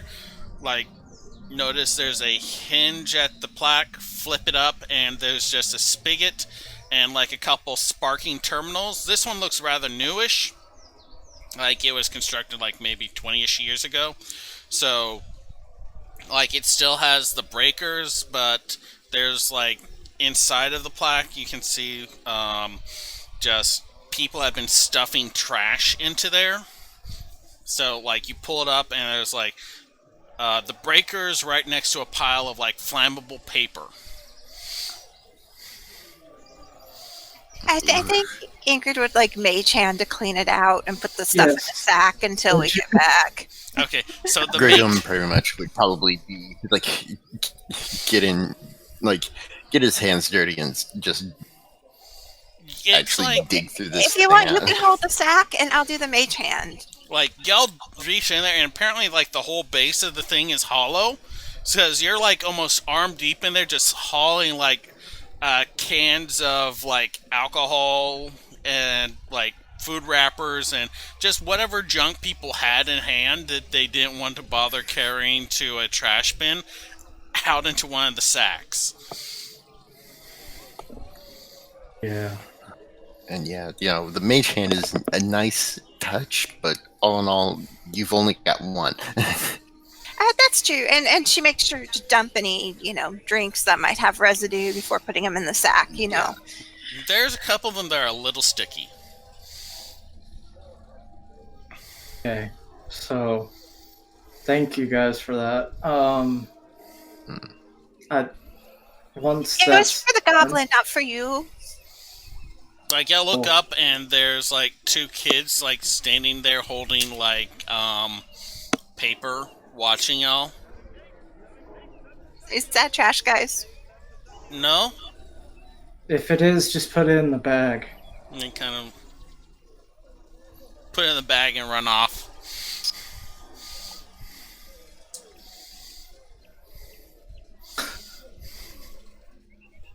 Okay. Anyways, So, am I actually able to like work with the terminals? Like, am I going to be able to see what I'm doing and like be I able to clean them off with the cloth again? like you can. It's like a spigot. There's like two fuses. There's like a number of little valves and gears. Are you looking to actually manipulate the water grid, or are you just like cleaning it? Just cleaning it. I'm just asking like that's possible. Like I can Yeah, see the terminals, I can reach and I can clean it without like having to snake around coils. yeah. No, it's basically like they just like lifted the panel and then shoved stuff around the edges of it. Okay, cool. So I'm gonna do that. Clean off the terminals, make sure they're clean and Okay. not.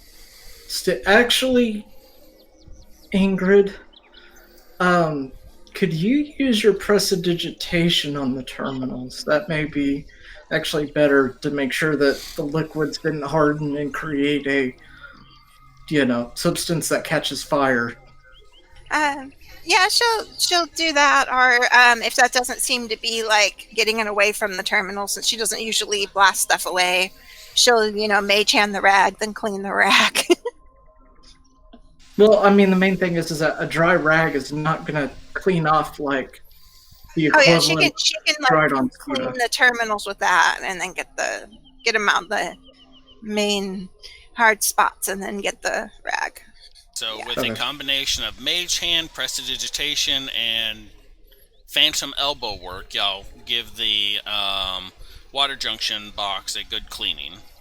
Yep, modern problems require modern solutions. And then while Farader's getting busy with that, she's gonna talk to Gregum and say, "You think the Izzet will put in a trash here if we tell them they need to? They handle the service, and we're gonna go back and talk to them. Say that again. I was like, Do you think we could convince the Izzet to put in a trash can here? They handle the trash, and we're doing, maybe if we get it back without any property damage and everything, maybe we can get them to put in a trash can too." I mean, why would the Izzet be in charge of that? And it's like, wouldn't the Golgari be? Well, they do the. Do they? Because they do the utilities. But yeah, I guess it could be Golgari. Yeah. What do you? It's Yeah, cool. that's The right. Like bins. Okay. they're Yeah. part Yeah. of waste disposal, aren't they? And like, Oh, I just thought they picked it up from the Izzet or something. But yeah, okay. So that would be something I could go talk to Golgari about. Good. Okay, so meanwhile, I'm plugged in all the. Go ahead Cable. and make a Arcana check as you hook it up. Okay, 19. 19. Like, you're going to be a dab hand at this. Like, it hooks in with no problem. The little light at the top where the bulb broke off starts flashing. Go ahead and make me another Arcana check. 18, 19, 21. 21. The first light starts blinking, goes solid green. One more Arcana check. Good. 11. 11. There's like a huge gout of water, like someone opened the fire hydrant, like kids like stop and like wow for a sec, and then the water just kind of like starts filtering into the dirt, making a mud puddle, and like a couple of the kids go over and start like scooping up handfuls of the mud and slinging it at each other. Y'all should wait till we're gone. It might be a bigger mud puddle though. Then. The last light, blink, green. Okay, I'm gonna disconnect the You know, it like thing. disconnects with a but nothing seems to happen. Okay, I'm gonna wipe off the connectors. And then close the box. I guess we're now gonna go back to the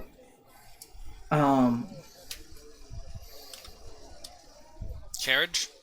yes. Yeah, he's back there like eating a sandwich and stuff. Y'all done with the little ones? Yep, we got a bag of picked up litter too to take out of there. The park's a little nicer. Always good to take care of the kids.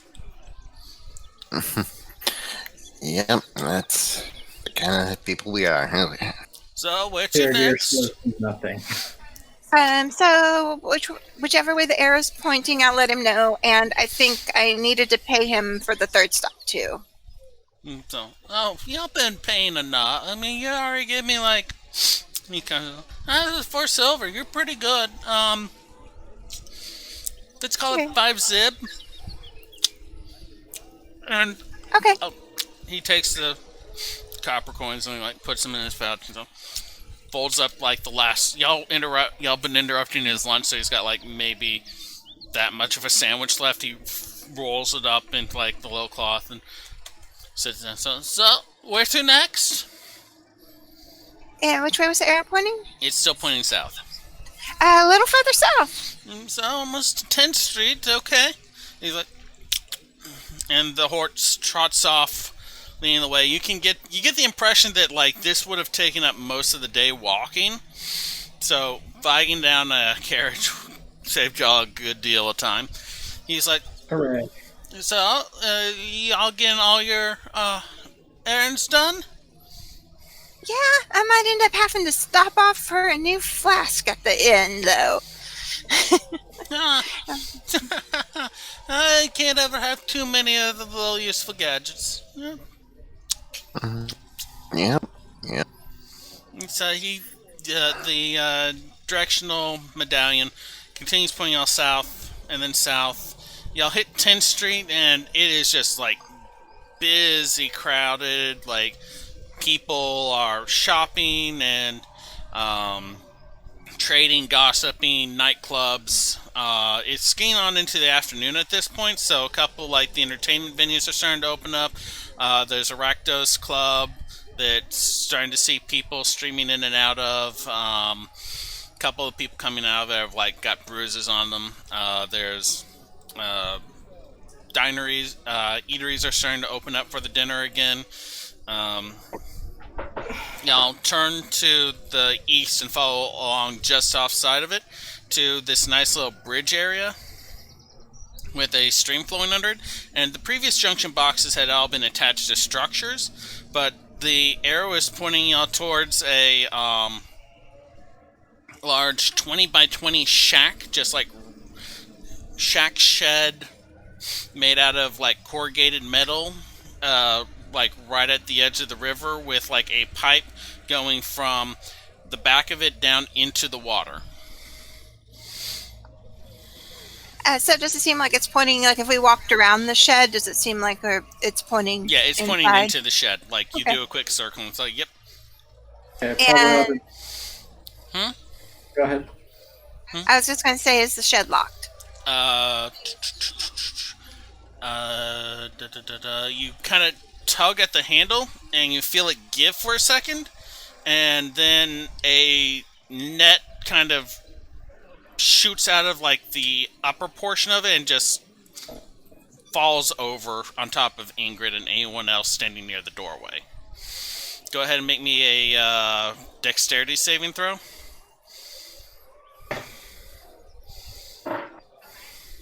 I figured Ingrid would have approached first because she just like walks off on her own. But if you're up there, I'm assuming 22. Faraday was keeping up with her. I think I'm kind of lagging behind a little, mostly to chat with the Six? driver. Okay, so the net, like, and Ingrid is restrained.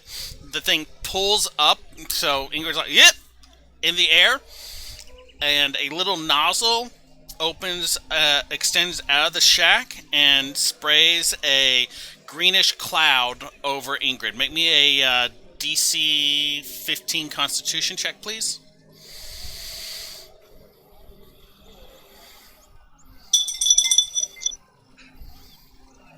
18. 18. You're like, oh, that smells bad, but it doesn't seem to hurt you. But you're still restrained by the netting. Okay, well, I'll first I'll clean any residue off myself, and then start working on the rope that holds it down with the dagger. How high up is she? Like maybe 10 feet. It's not a super high one. It basically shot out the top upper part, pulled her up, and then sprayed her with a gas. So I could probably just like jump up, grab onto the netting, and like just start using my dagger to kind of cut. Okay, both of y'all cutting at it, make a attack roll just to see how well y'all are getting into the rope. 10. With no modifier, 16. 16. All right, go ahead and roll damage, both of y'all. It's not a hard target. It's a rope.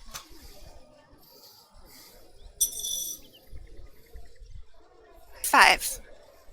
And I want to note I'm only cutting for the upper rope holding it because I'm actually trying not to damage their net. What did you roll, Fairdeer? I'm not hearing you. 9. 9? Okay, between the two of y'all, like, you managed to get enough of an opening without destroying the net that you can get Ingrid kind of wiggled out of. After a couple seconds, like the little nozzle, psh, the gas cloud into the net again, but Ingrid, you're not in it. You got out in like 6 seconds, so you avoided a second dose of whatever it is it's spraying. Well, we need to make a note to tell them about that so they can fix their defenses. What, make it better?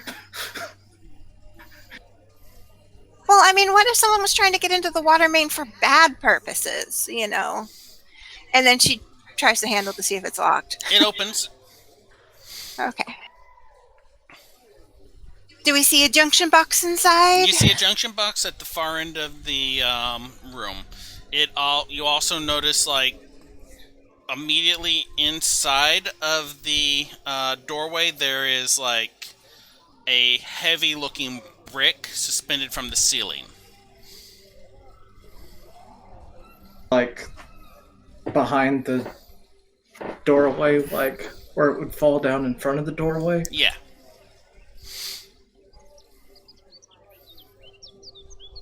I guess that we need to cut the brick down too.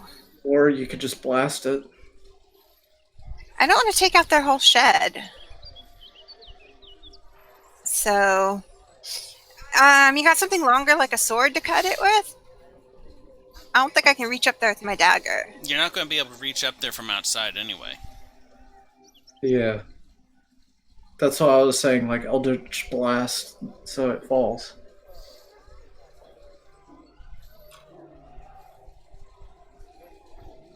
That seems like a really bad idea. What I will do is do Armor of Agathis, and then maybe if it hits me, the damage will break it.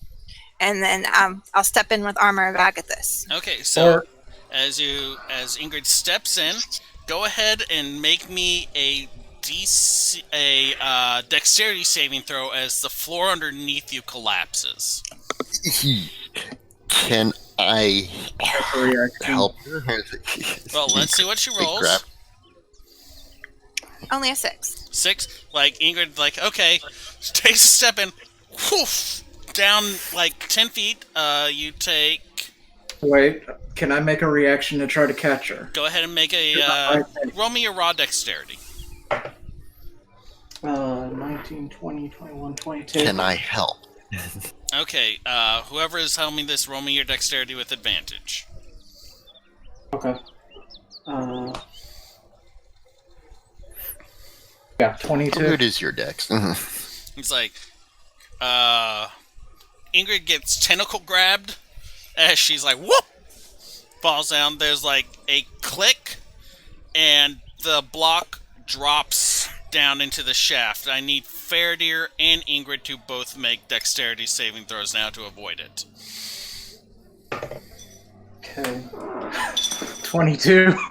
Can I karate kick the thing? He's like, as it's falling. Like, I kind of feel like what I would do, honestly, is like, I'm not in the doorway, I'm beside it. So I grab her and I kind of almost like suplex her almost over me to get her out of the way. All right, Grigum, roll me your dexterity to see how fast you react to this.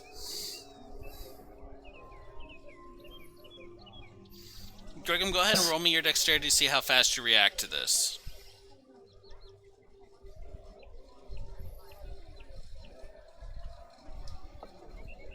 He's not frozen anymore. Good. Okay. Testing. 1, 2, 3. Grigum, can you hear me? Did something happen to someone? Okay. He said to roll dexterity to see if you can help pull us back. Yeah, we're winning on Faraday, right? No, you said you wanted to like kick the block, so I want you to see to roll your dexterity to see how fast you react to this. I have never heard Grigum being brought up at all, so okay, I don't need know to what happened there. I thought I removed that. Anyway, I'll figure out what's going on. So you said save, right? I was like, Well, just roll your dexterity because you're wanting to react to something, and I want to see how fast you react to it. okay, so just straight dexterity or dexterity save? Just straight dexterity because you're not trying to avoid anything. We're seeing 18 then 18? instead of 20. Yeah, you see the block drop and like, oh hell no, and do a spin kick. Go ahead and make me an attack roll.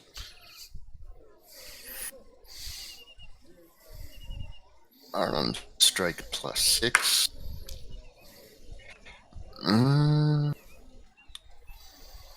See that. It's not a hard target. It's just fast moving. 14. 14. You hit it, and instead of going down, you knock it back so that it kind of catches at the edge of the trap. Faraday lifts Ingrid back up out of it with the tentacles, sets it down. It's like, okay, it's getting a little silly. Are you okay?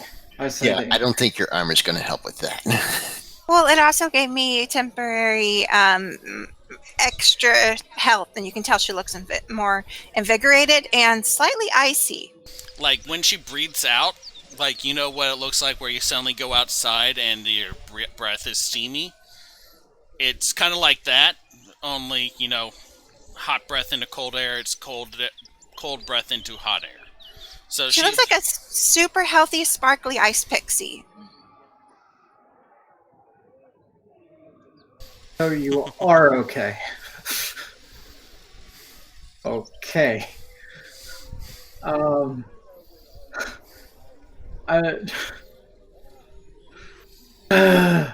Okay, so I'm gonna kind of be prone, like outside, and I'm going to definitely search for traps. Okay.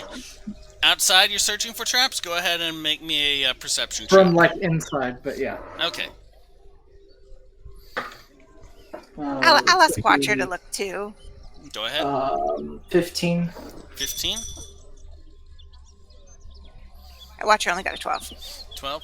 Alright, so you don't see any traps outside the junction box. It looks like all the traps were leading up to the junction box.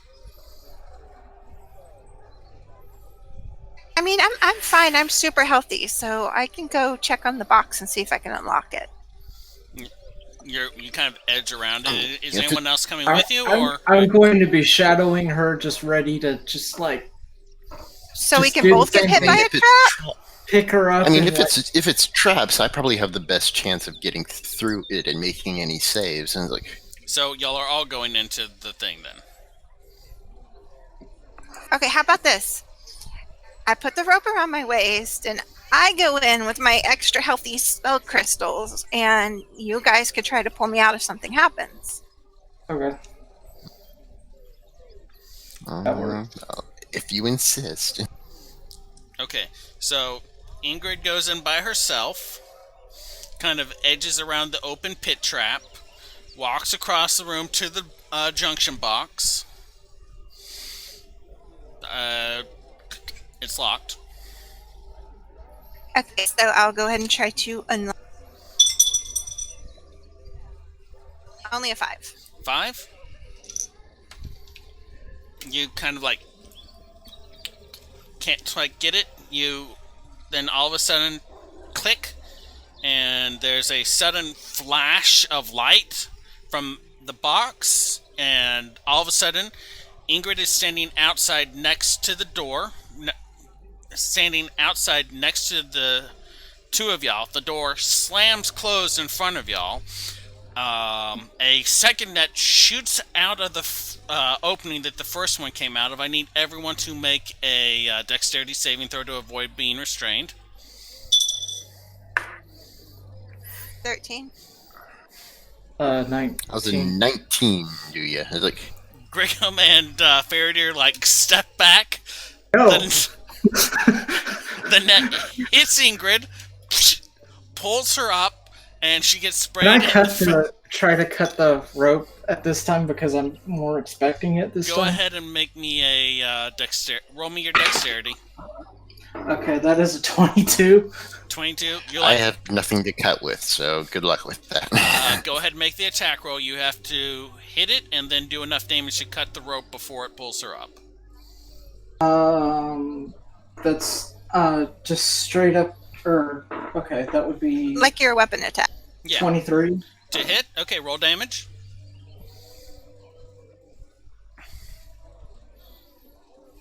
That's gonna be 5. 5. You like slice through part of the rope, but not enough to actually cut her free. It hauls her up. The And I don't breathe. little thing extends and sprays her with gas. Go ahead and make a Constitution save. I can't, no, it's not coming and not breathe. It's skin contact. I think I only got a 6 that time. 6. So the first time it was like, okay, that's a little annoying. And the second time it's like, oh, it's starting to burn. You take 8 points of damage. Okay, I'm still above normal. You're muted. I'm still above normal, so I'm going to try to cut the rope. Okay, go ahead and make me an attack roll. Is anyone going to try and cut her down again? Only a 7 on that one. Okay, so you're sawing at it, but you're not making much progress. 23. Okay, So go I'm ahead and roll using damage.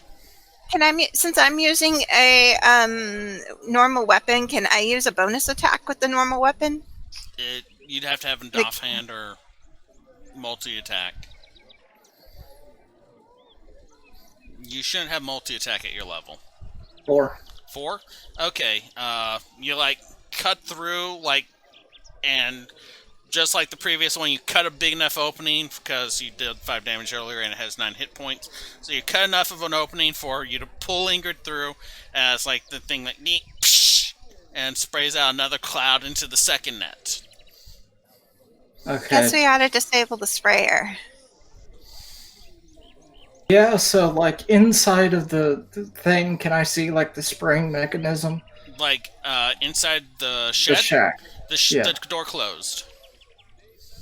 And I open the door. Okay, you open the door and you look up and the block is back up.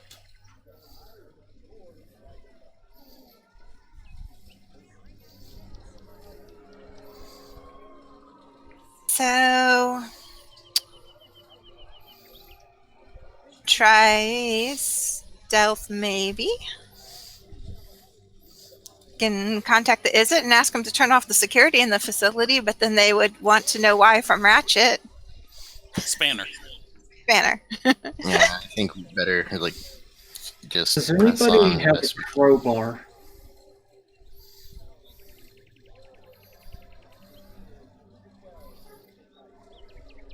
Hello?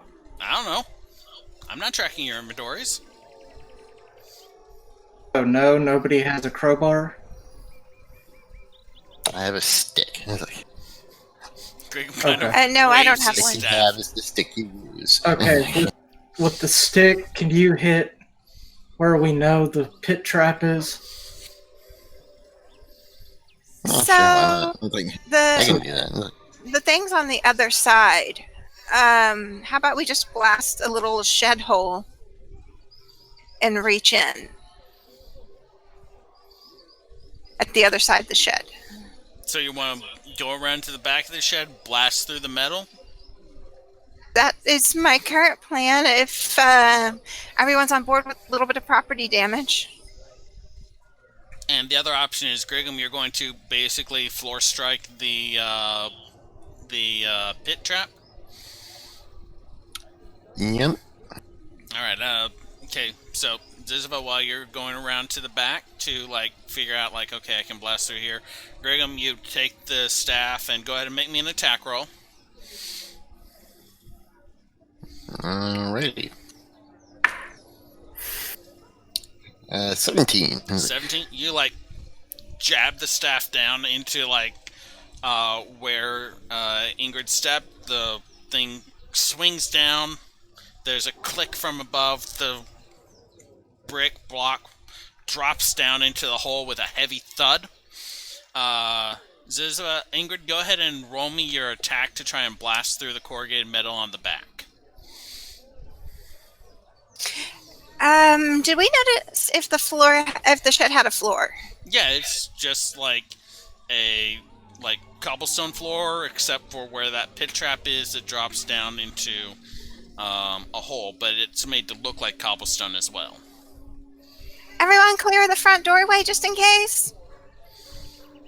Okay. Hit the deck. She's going to try to make a little Eldritch Blast hole near the panel to reach through. Okay, go ahead and make your attack roll.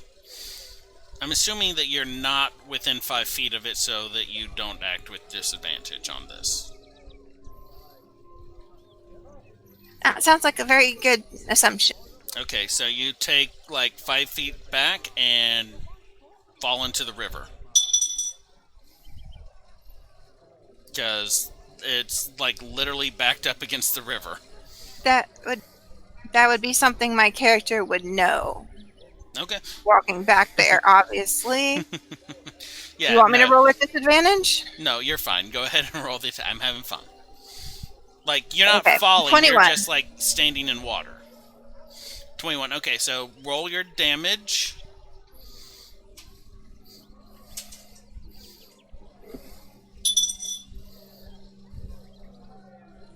$13. So, oh shit. Okay. You're muted. I'm trying to concentrate in a small area above and near the panel, like Yeah. a reach through So spot. you step back into the river. Your feet are now wet. You're not happy about that. You like aim carefully, like through. Got Grigga and Faraday. You can see at the other side there's like a glow in the metal for a second before Ziziva's like beam just punches through, and she blasts an opening into the side into the area next to the panel. Everyone clear at the front? All safe? Yes. Okay, so can I use sleight of hand to try to disable whatever traps in the box? You'd have to get into access to the inside of the box to make any adjustments to the inside of the box. Okay.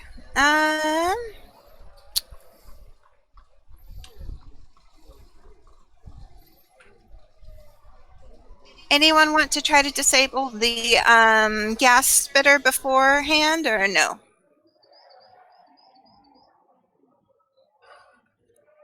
Better safe than sorry. Keep in mind, when she got teleported out, the floor got put back into place and the block got returned to its original position. Yeah, see, that's the problem, is this is magical, not mechanical. So, like, honestly, I think Ingrid's the only one that could possibly do anything of actual consequence. Okay, so I'm trying to keep in mind that I might be misty stepping away as if I see a flash. And I'm going to go ahead and try to pick the lock as stealthily as I can. You're doing this through the hole you blasted in the back, right? Yeah. I need you to roll me disadvantage as you blasted one hole, and it takes 2 hands to normally do lock picking, and you're not able to see the lock because you're standing behind it and reaching around. Well, sounds fair.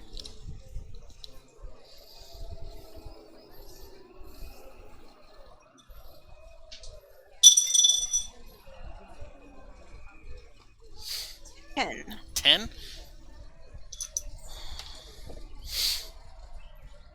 You kind of reach around like, and it opens. I want to try to disable the trap inside if I can see it. You can't see it. You literally blasted a hole and you're reaching through it. I know. I want to pull my arm out and then look. You can't. There's a wall. There's a hole in the wall. Next to the hole in the wall is a junction box. So it's not flush up against the wall. It's like there is a physical box from the wall. So you can't see it through the opening. Now, if you want to have them try and tell you what they see, but because what they see is when you open it, there is like the junction boxes they've seen before, but there is also a crystal inside of it that's starting to glow brightly. So is that something y'all want to tell me or try to hit Sure. or Yeah, I'm gonna. Yeah, I will relay this information. destroy the crystal? I think you would be better at this than we. Glow's getting brighter. Could you I please look come over around to and the blast it? inside, teleport in, and then try to blast the crystal. Okay, so you're looking through, Misty stepping into there. So like, there's like a moment where everything goes white, and then poof, she night crawlers into y'all's view, looking at the box. The crystal is starting to go brighter. Go ahead and make me your attack roll. I'm assuming you did this at a location where you wouldn't have disadvantage on your roll. Hopefully. But I only got like a 6. I kind of wish Faraday had just thrown a dagger. Okay, so like you're and shoot the junction box, kind of just clipping the edge of the crystal. One of the fuses like pops and sparkles with electricity as the crystal and bright light. And Ingrid is standing next to y'all outside, and the door slams closed again. I'm going to try to jump to the side. Everyone standing in front of the door, make me a dexterity check as a third net shoots out. Not standing in front of the door. Well, let's see, 9.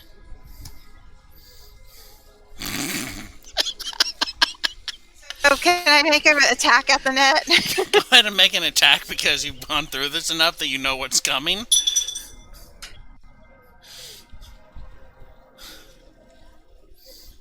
What did you roll on your attack? I'm still calculating. I wasn't used to okay. daggers yet. 11. 11? Go ahead and roll damage.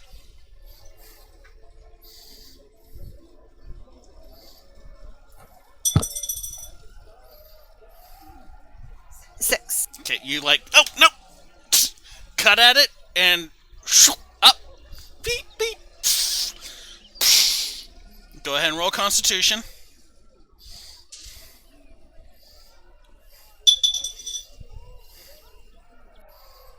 $21. Alright, you're like, okay, that smells bad.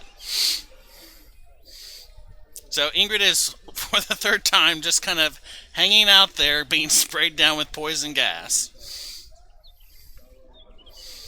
Going to try to cut the rope again. Go ahead and make the attack roll.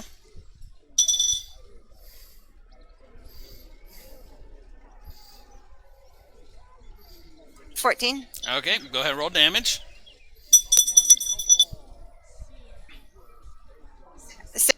Yeah, you just like cut through. At this point, you're not even caring about preserving the net, I assume. And drop down as it goes. Peep, psh. Well, I'm out of spells.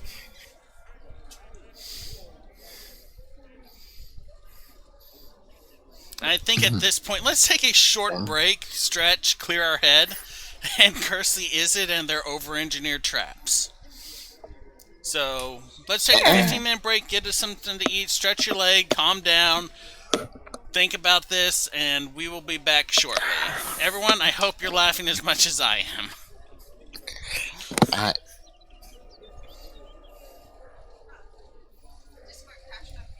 Yeah, same.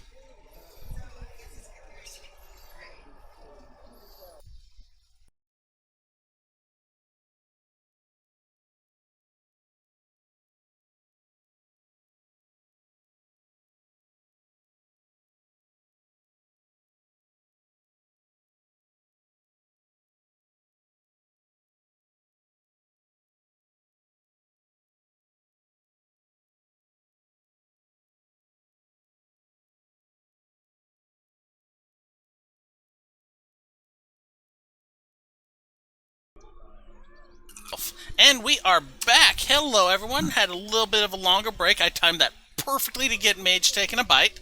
I couldn't be happier about that. Hope you all ran, got a drink, stretched, stayed alive.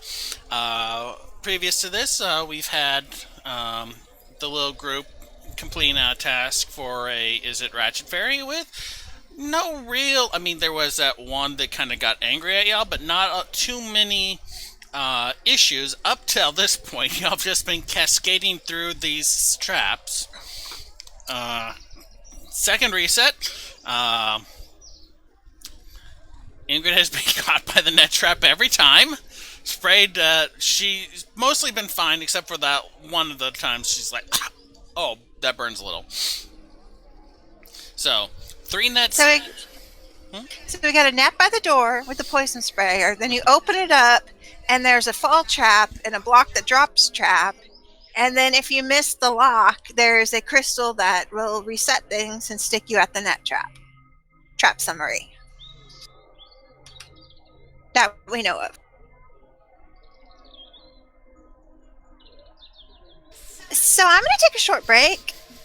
I'll probably go let the carriage guy know, check in with him. And if y'all want to problem solve, I'll stay nearby. If y'all want to take a break, I'll go get some flasks. Up to y'all.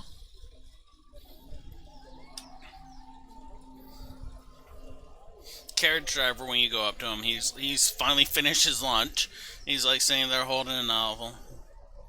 Hey, y'all doing all right? Yeah, this one's just being hard to find. So, all right. Well, checking base with you. I'm here all day. Just let me know. And do y'all guys want to take a swing at it while I'm taking a break to get my spells back, or do y'all want to take a break also? I'm good. Grigum, do you need a break?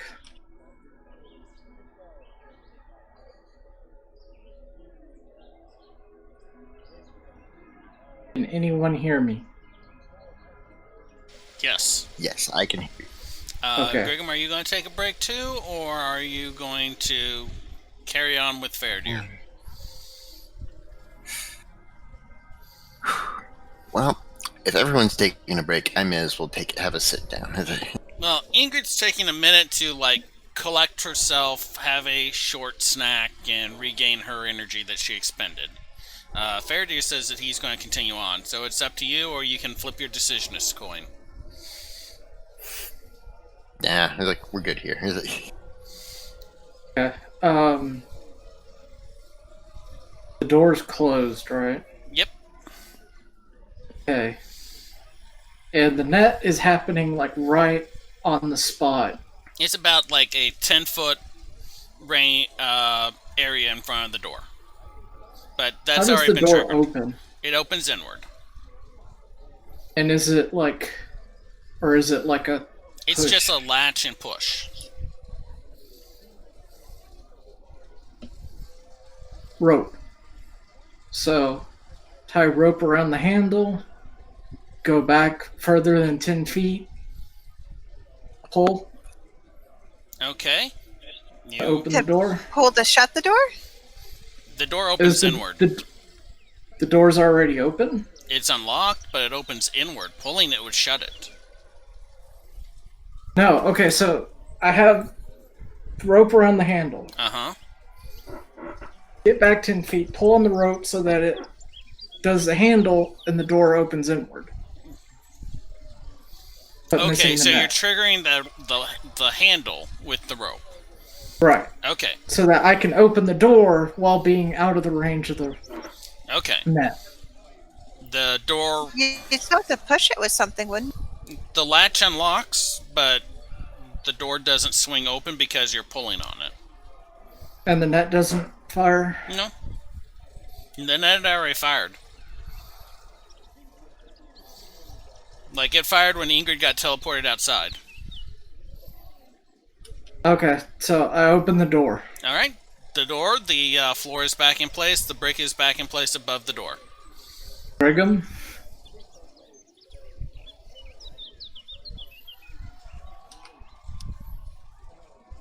Okay. Basically, same thing. Hit it with your quarterstaff, making sure to get it out of the way. Thing drops down. Rinse and repeat. You want my lockpick? Yes. Okay, so Fairdeer is asking Brigham to hit the floor again, I think. I can't use lockpicks, so, you know. I will. I mean, to be honest with you, none of us except Rail can. So I think Fairdeer is wanting Brigham to trigger the floor trap again. Yeah, no, I can do that.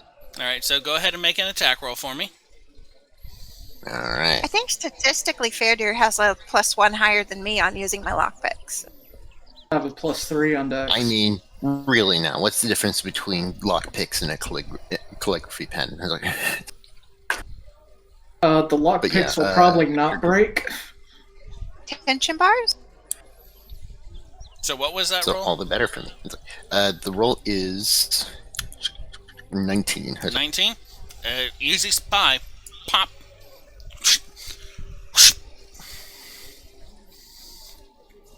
Pop the door open, the block falls. I keep on saying brick when it's a block. It's like a 3x3x3 block. It's not a small brick. And there you go. The inside trap appears to be triggered. Y'all don't see anything between you and the junction box, which is once more closed. Is there anything I could tie a rope to inside? There's a handle on the junction box, but you would have to go inside for that. Y'all have avoided going inside with the exception of Ingrid Misty stepping in. Oh, and by the way, that hole that she blasted in the back of the wall is gone. Good. That's good. Because I'm assuming that also means that the thing is actually repaired from the Eldritch Blast. Which is a big assumption, but... It might work, but you can have a sack for the crystal if you want to give it a shot. Maybe Sure, not destroy their magic item. I don't know if that would help or not. And she like half-heartedly tosses it their direction and continues reading about Zaldi. Just reading a heroine novel. Okay, I get the sack. So what I'm gonna try to do is use my rope to tie between the handle of the door and the handle of the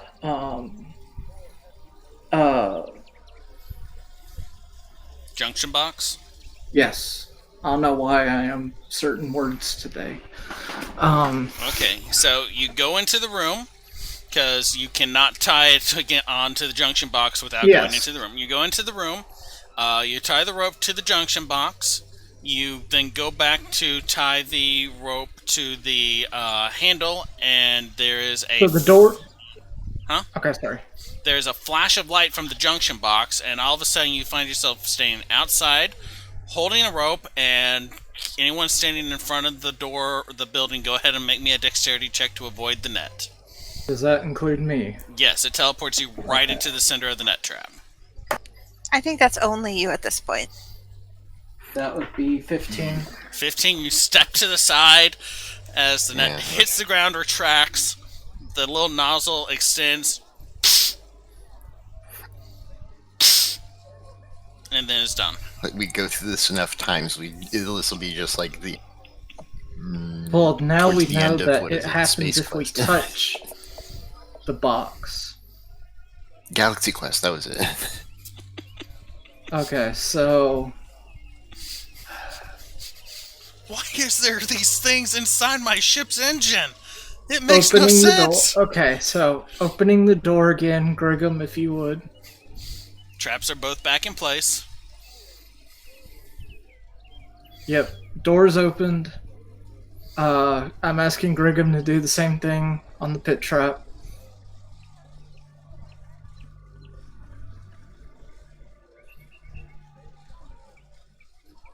I'm going to assume that Grigum has a high enough roll that he can, because I'm seeing it looks like his screen is frozen again.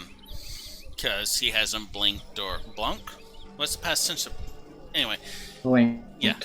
Also, the ceiling fan is frozen. Okay, so we'll give that a second. I'm going to assume that he has at least able to roll a 10 or higher, so he pops the trap open.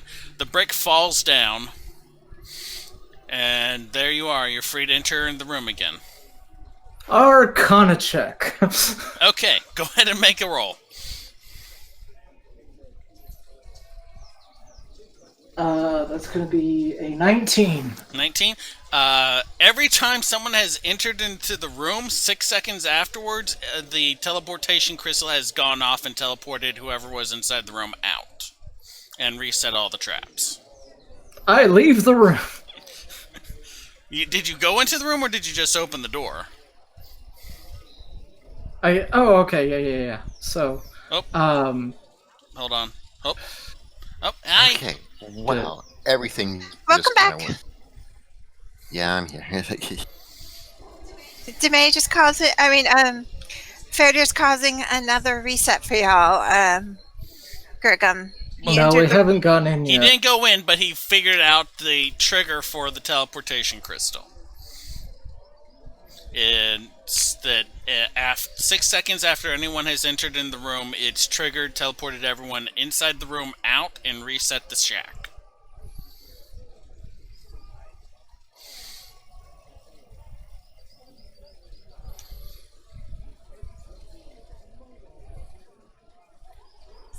So And there's no alternative. dash unlock interest. grab. I didn't catch what you were saying, Faradir. So there's no alternative like entrances or any ways into the shack. No, I mean, what happened that y'all managed to get it open would be that Ingrid blasted a hole through and unlocked the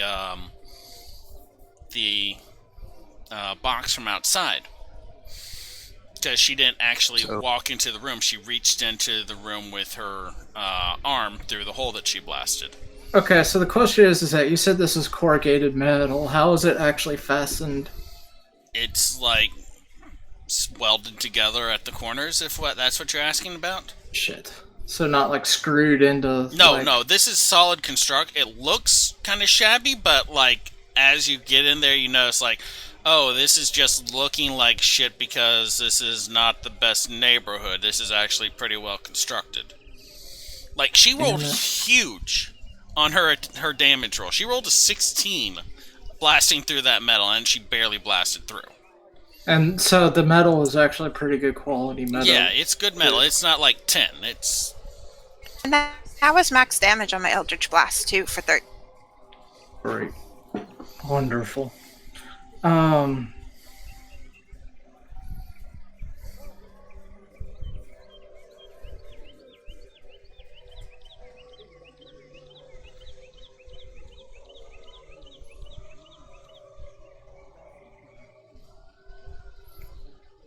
There's a bird in the distance. Ingrid is enjoying her book. Faradir is thinking very hard. And I think Grigum froze again. I'm not seeing a fan spinning. So, where is the box? It is at the far side of the room. Like, And the far... so, okay, It's a so what about the ground? It's a cobblestone, except for like a 5-foot block at the very entrance of the doorway that drops down into a 10-foot pit that has a block in it right now. What about the ground? So my assumption is that so you have the wall, the back wall. Mm-hmm. The junction box is flush against the back wall, Yep. correct? Okay, what's on the ground on the other side? Like, basically what I'm asking is it possible to dig under? There's like a maybe 5-foot space and of cobblestone, and then behind that a running river stream that has a pipe going from the back of the junction box into the water. It's cobblestone. Yeah, it's like the streets of Ravnica are generally cobblestone or some other construction. Yeah, I totally asked about that before blasting through the side of the shed last.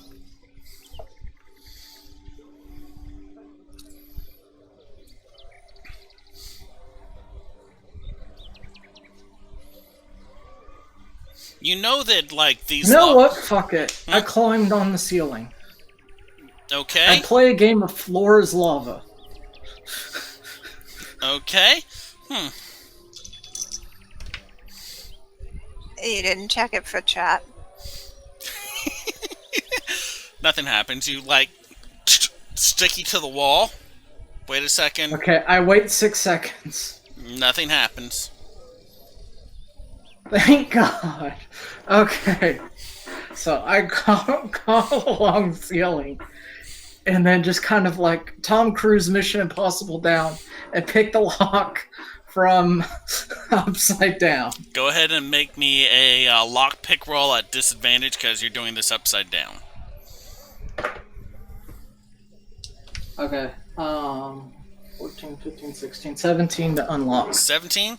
You pop the lock open. There's a crystal sitting in a bracket in front of the junction. It has a slight glow pulsing, but not the bright glow that it was before it teleported Ingrid out. Okay. I have the device like strapped to my back. I plug in the leads. The crystal's in front of like the junction box. You have to remove the crystal to get to the junction point. Put the bag over it and try to move the crystal. Like, okay, it's like the junction box comes out of the wall. There's 4 brackets and a crystal pane in front of it. You have to remove the crystal pane to get to the stuff behind it. Okay. I attempt to remove the crystal. Well, okay. Arcana check on the crystal pane to make sure it's not checking for magical traps, whichever the relevant. Okay. Go ahead and make me a perception check if you're giving it a once-over. Okay, 15, 16, 17, 18. 18. You see that the crystal pane is held in place at like 4 points, and looking like behind it, you see 2 of the nozzles like you had on the previous junction box only had 1.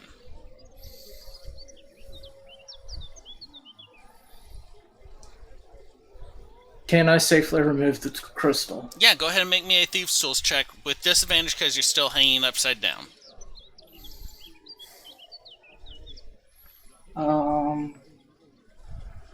Do I add a dex bonus or is it just a straight roll? Yeah, it's your dexterity plus proficiency if you're proficient with Thieves' Tools.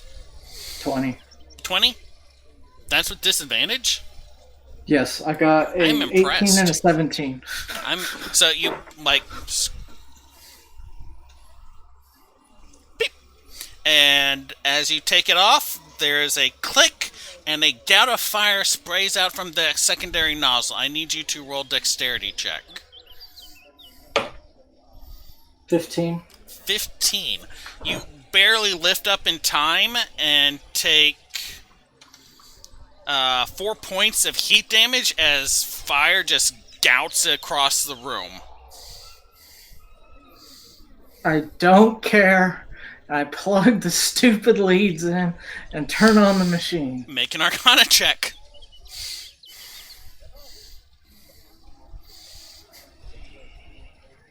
$15. Okay.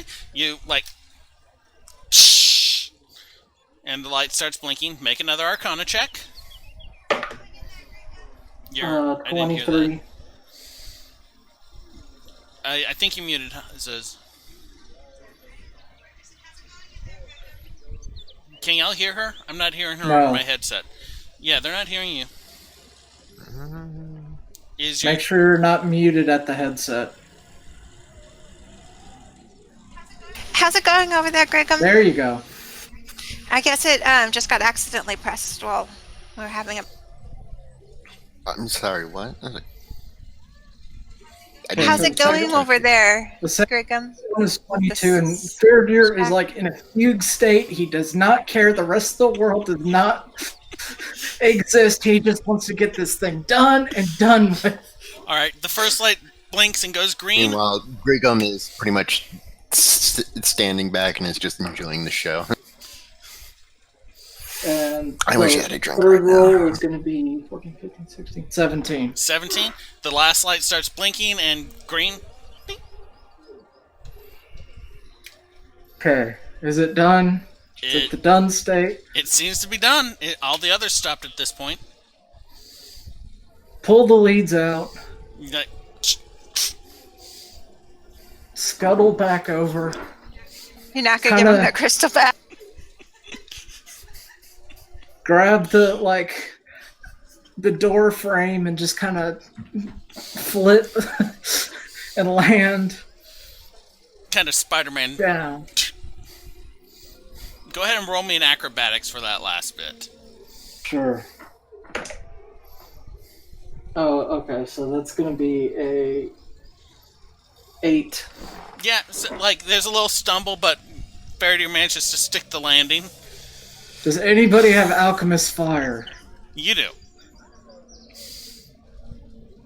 You literally have a flask of alchemy fire. You got it from your training. Not worth it. Did you get it? Yeah, it's done. Can I have my sack back? Sure. And I give her the sack back and the thieves' tool. Why is there a crystal in the sack? Happy birthday. And he's just walking off and just gets into the carriage. The crystal starts glowing. And she tosses it in and closes the door. And the carriage just teleports into the elevator. It's what the fuck? The guy's like, how y'all doing? Great. Scavenger hunts all done? Oh, that's good. That's good. Did y'all have fun? Is that the last one? He said 4. Yes. Okay. I guess we can go to a subway terminal and pay him for the ride. That sounds great. Faradir is very monotone and very much in kind of a like I said, pretty much restrained frustration, basically. It's he's almost very great. You kind of don't want to talk to him. He's just very much I've seen things, man. Don't. Yeah. Old man's like, I am not interacting with the world. I refuse. Well, the Izzet got a tram, oh wait, why am I speaking? The Izzets have a tram on 10th Street. We're pretty close to it right now. You want me to take you there? Sure. And she wants to pay him whatever their finished amount is, and get his name and his usual haunt in case they need taxiing services again. Alright, so he takes you down to 10th At Street. this point, I'm gonna snatch Ingrid's book and just start reading it. Okay, Ingrid, are you going to let him have your book? Sure. That one's, she's finished that one before anyway. Alright, so you are now reading, which one was this one? This was volume 1, right? The Trials and Tribulations of Zaldi the Half-Angel. The part, about where she's, still with the Boros is pretty good. Yeah. The really juicy part is that first Rakdos fight. So, you are reading a book about the daughter of a Boros angel and a Demir merchant, information merchant. While the old man is driving you through, and it's not a great book, but it's a collection of serialization penny novels. But it keeps you reading. The old man It's over 300 pages. The old man takes you on over to 10th Street, and 10th Street is like runs almost the length of the entire district. So there's like several subtrams there. He drops y'all at the nearest one. And he's like, "All right, here you go. Thank you for riding today." I close the book And I did we give get it back. his name? Oh, it's Did Reggie. we ask? So what's your usual haunt, Reggie, when you're just parked and looking for people? Oh, I run Sengrove, between Sunhome and up to the north. Okay, just in case we have any more fun magical games, it'd be good to find someone that's so accommodating. Okay. And she hands him 5 more silver as they get off. And he takes it and it's like, "Oh, thank you kindly, ma'am." And he's like, and trundles off. Y'all are now on 10th Street outside the Is It substation. There are plenty of people going back and forth, shopping, visiting shops. There's it's getting later in the evening, so there's like nightclubs and entertainment starting to get like raucous. People are drinking or going to party clubs. He shuts the book, hands it towards Ingrid without like turning his face in her direction, giving the book back, and is like, "I need something to eat." She tries out patting him on the back. It's not really something she's used to. And she's like, "Okay, where do you want to go?" I do have noodle Someplace where I can vouchers. also get a drink. Sure, I don't care. A drink sounds wonderful. Do you want to turn in the fragile stuff before we get a drink? I need something to eat, Okay. maybe something to drink. Okay, so y'all are at the southern portion of 10th Street, so closest one would be the Gobble Inn. Sure, why not? Okay, so the Gobble Inn is a squat, squarish building with like a couple windows in the front and a stylized caricature of a goblin laying in a bed on the sign. Inside of it, it's bright, it's warm. Everything is warm because it's summer.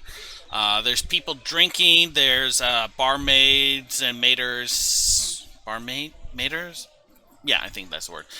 Serving drinks and food to tables. There's a bar along the back wall with a human looking kind of oldish, like shaking up and pouring drinks for people. Someone by the door looks up as it comes. Just the 3 of you? Just the 3 of us. And the pup. Oh, he's a good-looking boy.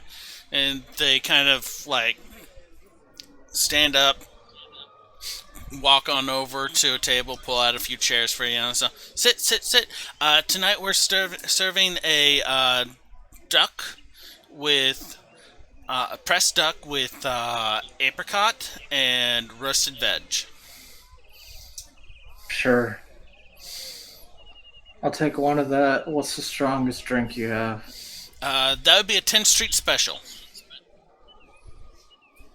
Will I live after it? Have you lived before it? I'll take one. Okay. Anything else for the rest of y'all? I'll take a platter, light on the duck and heavy on the vegetable. Okay. Soup and a beer. Okay, we have a veggie soup. Cook down the vegetables and then strain it. And we have a chicken and dumpling soup. chicken and dumpling actually sounds good. Okay. He writes it all down, and so I'll have those drinks brought out to you, and the food will be in a minute. That'll be 15 silver for the table. I look pointedly at Ingrid and say business expense. Okay. I can front that till we get paid. He kind of collects the coins and toddles off. Goes up to the bar, talks for a minute, comes back a couple of minutes later with the drinks. Faradier's is like in a mug with like little bits of something sparkly floating in it. I slam it back. Make a Constitution check. That would be a 6. Okay, so Oh, I wanted to add on like a fruit drink or something. he's like, oh, okay, yeah. We have starfruit. We press that. Sure. Okay, yeah. It's more of a cider, but yeah, okay. He walks off and then comes back with that for a few minutes later. So Faradir, you slam that drink back. You take 2 points of damage as you swallow metal shavings. No, I was about to say, yeah, no, him and Griggum will be like synchronized drinking, like. But after hearing that, I'm like, I'm gonna be a little more cautious. Yeah, no. 10th Street Special is a sipping drink. It's not a chugging drink. So you got a little blood in your mouth. Yeah, the metal is flavor, not to be consumed. You have a little rough in the throat from drinking that, and then the alcohol hits you, and it's like, oh, okay, well, there's that. So, there's noise going around at the nearby tables. Anyone wanting to listen into other people's conversations, make me a perception roll. Otherwise, after like about 10-15 minutes, people start bringing in food to y'all. I only got a 5. What'd you roll? 10. 10? 5.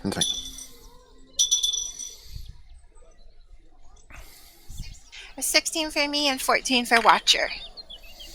So about the only real thing you can hear is at the nearby table, and pretty much only like Ingrid and Watcher, because they're not shouting very loud, is like a woman with like a couple shopping bags next to her and a Videlkin with like a high collar and like metal studs around the collar. Like a high collared shirt, sorry, with metal studs around it. Are talking, and Videlkin's all, yes ma'am. They are reporting a brand new shipment of curiosities from the Undercity. I haven't confirmed that they are, but there is a high probability that they are magical considering the normal stock the shop keeps. And Sorry. go ahead. I was going to say, by the way, so Faradir looks unfazed by the drink. It's just there's a couple of trickles of blood Yeah, there's like a little. coming down from his mouth. I'm fine. This is fine. Everything is fine. Exactly. Everything's awesome. So Ingrid does her usual put writing on things, and just like on the back of her glass towards them, it says "Lead on Ribald, maybe."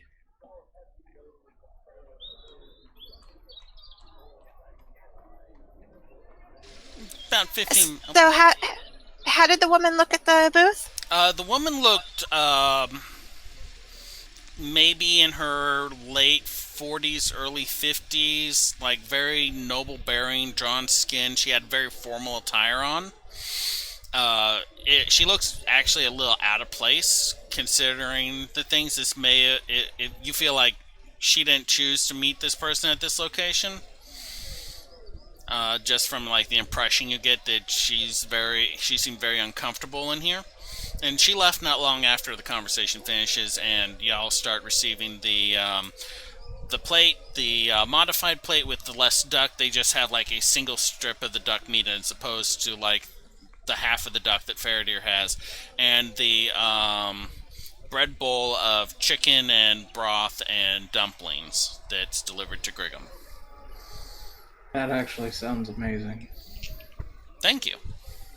The chicken and dumplings in a bread bowl. I want that like in real life right now.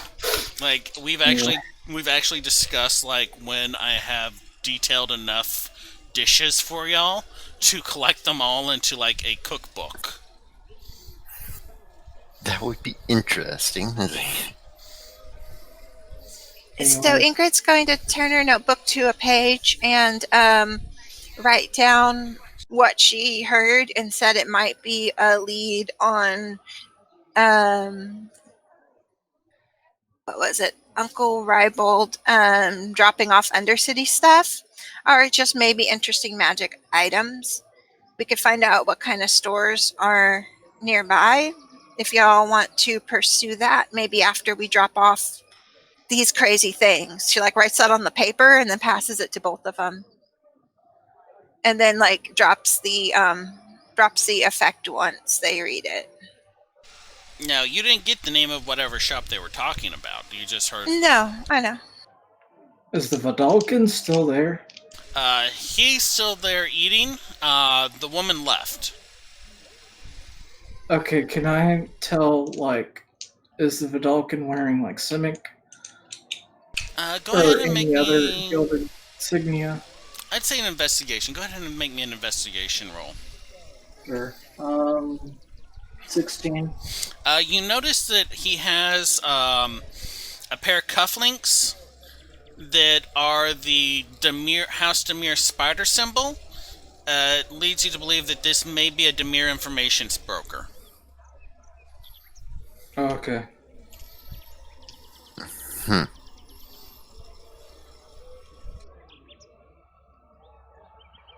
She sees him looking around. She's like, "Don't tip off that we're tipped off. Come on." I'm pretty tipped already. That's the part I'm worried about. He orders a beer. You signal for the waiter. He comes by and says, "Yes." Oh, okay. And Can I have a beer and a water, please? he kind of collects the empty stuff and stuff. A beer and a water? Okay. 1 moment. That'll be 5 copper zip, please. I hand him a gold. Keep the change. Are you sure, sir? Here, let me clear the... And he starts picking up the empty plates and would you be interested in a dessert on the house? Sure, thank you so much. Okay. He, like, walks off. They bring over, like, a cup of water, because you can't do a cup of water very fancy, other than, like, if a slice of lemon and some fruit. They bring over this nice stein of this rich, dark beer, and it has, like, a sliced orange... a slice of orange on the top, just kind of like resting on it.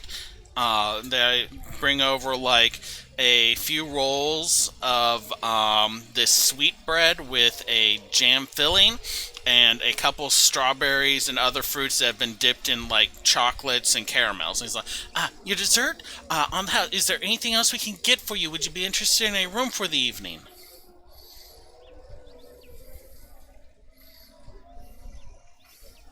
I look at the other one, at the other people. We could drop this off and you could stay and have some rec time, and we can meet you back here. Yeah. I really don't want to leave this too long, but I can handle the errand with... Maybe Grigham will go with me. Let you unwind a little. Yeah, I can do may that. tap out for the evening.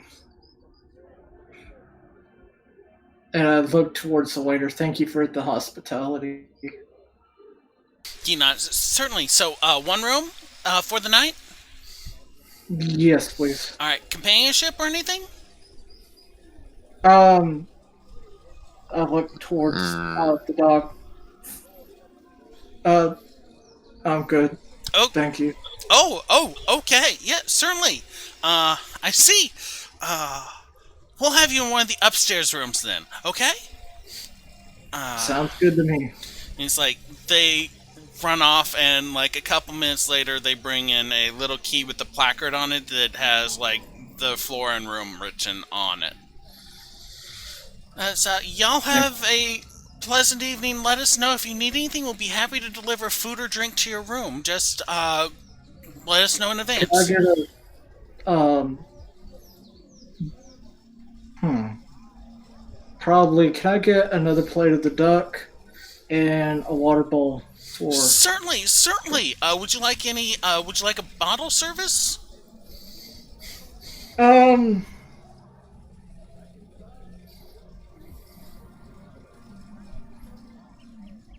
Sure. Okay, I will have that all delivered to the room for y'all. You two have a pleasant evening. Thank you. He kind of. Ingrid's going to try to stop and catch the waiter on the way back. Yes, ma'am. How may I help you? He means for medical procedure and checkups, not that. Anyway, we'll be back to check on him. People are their own. It's okay. I don't mind. And it's like he wanders off. And I'm just like scratching, like, hey, I'm like, I love you. Okay, just kind of has The his head in your alcohol lap. definitely started hitting him. Giving them all scratches and attention. You are going to have a reputation around town, that's for sure.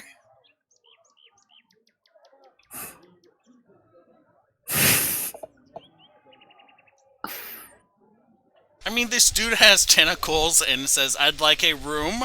And then he reaches over and pets his dog and says, no, we're fine. So, yeah.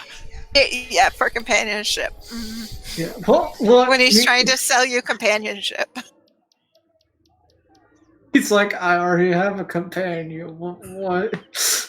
Because, look, he's not quite... So, we know what Veridir is doing for the next level, but he's getting drunk in his room with his dog. Ingrid, Griggum, are y'all heading back to Nick's Guild Hall? It's getting kind of late in the evening. Y'all may not be able to get in if y'all get there too late. Also, I give them the device, obviously. What do you think, Griggum? Should we stay here and babysit and go in the morning?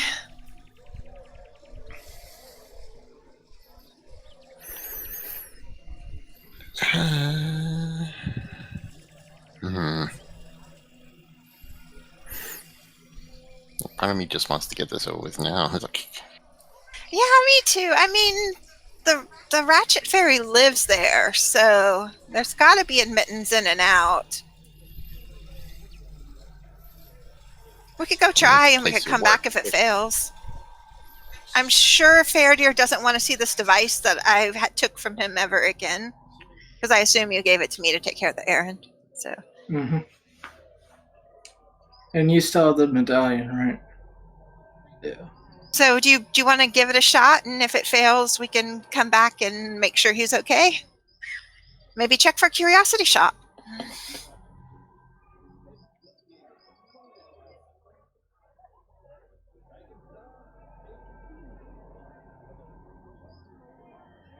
So if y'all are going to the subtram station, there's one that's maybe a 10-minute walk from where y'all are. There's plenty of traffic on 10th Street, so they're fairly frequent. Yeah, I think we'll go ahead and try to finish the quest tonight. Alright, so Griggum, you're going with Ingrid, right? Or yes. Okay. So, y'all go down to the subtram station, y'all catch a ride. Let's see here now. It's a pretty quick ride to the Nick's Guild Hall. All tunnels have an express run to there. So, y'all get up there. The sun is starting to set. Both of the moons are in the sky. It's actually kind of a nice, if hot, night. There's a single goblin standing guard at the doorway with like the standard large tanker backpack, holding a metal tube at the ready. So, what can I do for you? As Spanner's friends, we have a bet about whether pixies or goblins party harder, and I'm the deciding vote. We've got to go get Spanner. Go ahead and roll me persuasion.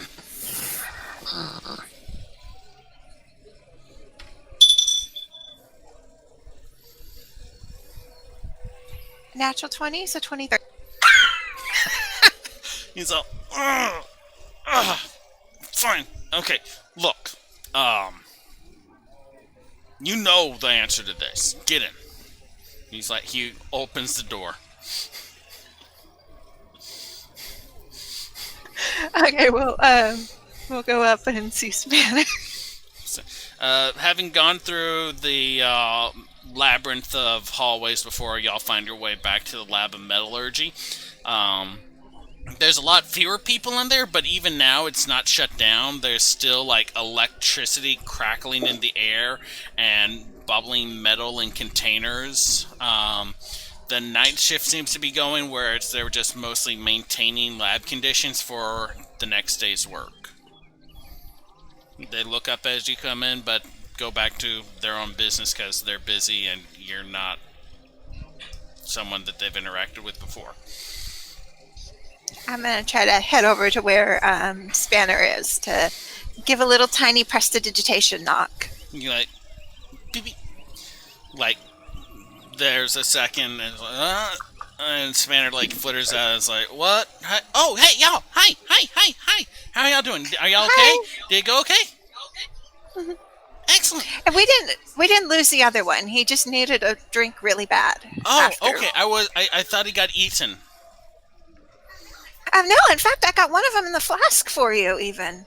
Oh, excellent. Where are the other 8? In the tube. And gives him the tube. He holds up himself. This is empty. There's no conductor coil. It flashed and went green and everything. It turned green? Mm-hmm. Huh. That's probably fine. It's probably fine. He kind of like sets it down on the table. It's probably fine. So, right, Gold. He like flitters off and he comes back with like a bag and he sets it down on the table. Look, y'all did a great job. That was really fast. That was really great job. I'm so happy about that. I'm a little concerned about that. Like only one of the 9 or 10 that escaped showed up, but that'll be dealt with later. Here. Listen, if y'all have anything odd or strange that you need to know what it does, just come on by and let me know, and I'll be happy to let you know, okay? Y'all did me a solid here. Thank you. Oh, just machinery, or can you check magic things too? Isn't it the same thing? My armor's a little weird. Okay. Just like he gets like a little And I guess the pouch is our other half payment, right? We got it's the other half of the okay. gold.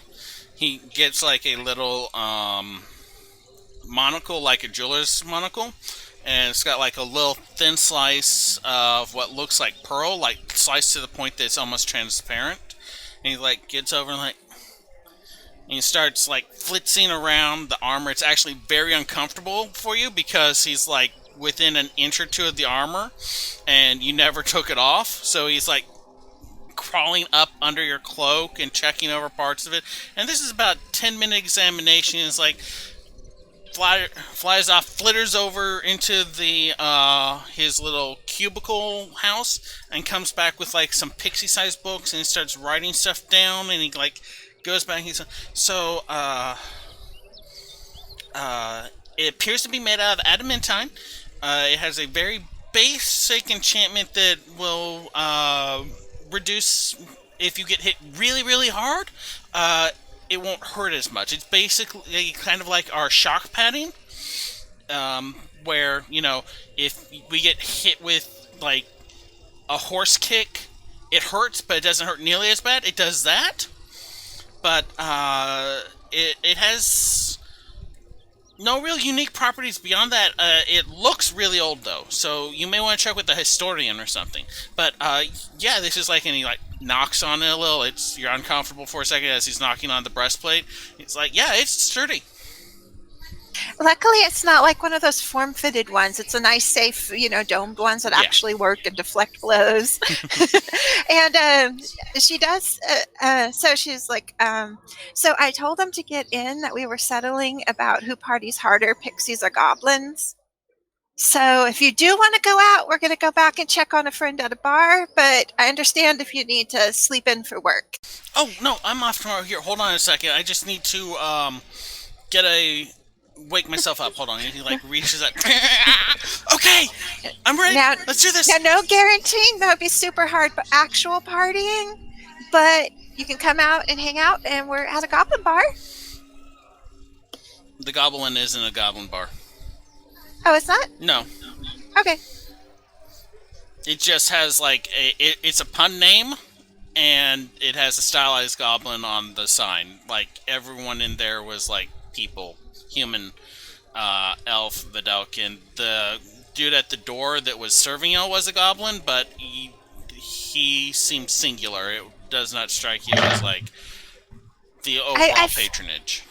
I figured Gurgum would probably want to go out a little bit longer. I don't know. Is that good, Gurgum? I think he might be muted. Oh, right, yeah. I'm sorry. Someone was in the restroom turning on the shower, so I wanted to mute the noises. Alright, so y'all are heading back to the Goblin to find Fairdeer drinking alone in the room with Kay and eating food? I figured we'd stay downstairs and just be on hand in case he started acting really drunkenly weird and came down. So while they left, Mm-hmm. so the first question is, are stores still open? It's getting pretty late. Most stores close down at sundown. There are a few late night ones that cater to off shift Rakdos that spend the day doing mine work or portering stuff, and so haven't been able to get out to shop. Perfect. So there's a Fairdeer couple places. feels that he needs to buy a flute. Okay, there is definitely a Rakdos music venue that would probably be able to sell one, or you can go to just a general music shop if you want just not fancy nice. So whichever one you prefer to head to. Probably, I guess, the general, I guess. Okay, lute or flute? Flute. I actually originally wanted to do lute, then realized that I cannot afford that. Let's see here now. So I guess he originally wanted to do a lute, but then found that he didn't have enough money, so he's going to settle for a flute because that's almost the same thing. So you get into there, and it's this is the first time you've actually seen one not out in the Gruul area. There is a centaur. Kind of she has this weird divine thing, where her horse half is resting on it, so that she's at human height when you come in, and she has a couple musical instruments on the table in front of her, and she's just fiddling with and tuning them, working on the sound pipes. Just listen. Yes. Greetings and salutations. I have feelings that I need to express through music. Okay. What? Flute? Flute? 3 gold. And she holds out, a flute. What about 2 gold? Roll persuasion. It's going to be a 14.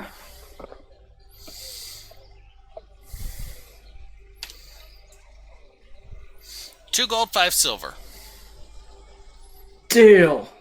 She hands it over, takes the coins, and she's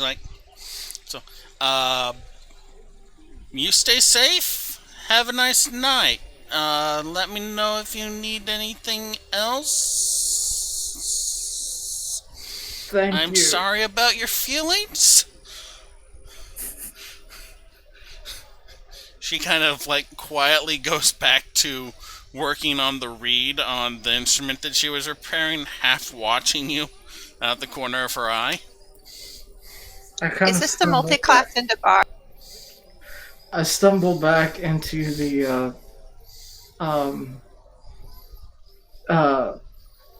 I guess it was an inn, right? You're on 10th Street, so like you don't have to go far to find anything. You can head back to the Gobble Inn. It's like a short walk. Yeah, basically, and order up a bottle. It's like, okay, is that in addition to the bottle you had to send to your room? At this point, y'all are back in. Y'all see Faradir stumble in holding a flute. Spanner's like flitzing around, like, "What you drinking? What you drinking? What you drinking? Yeah, for those guys. For those guys. Hey, Faradir, we brought our friend with us.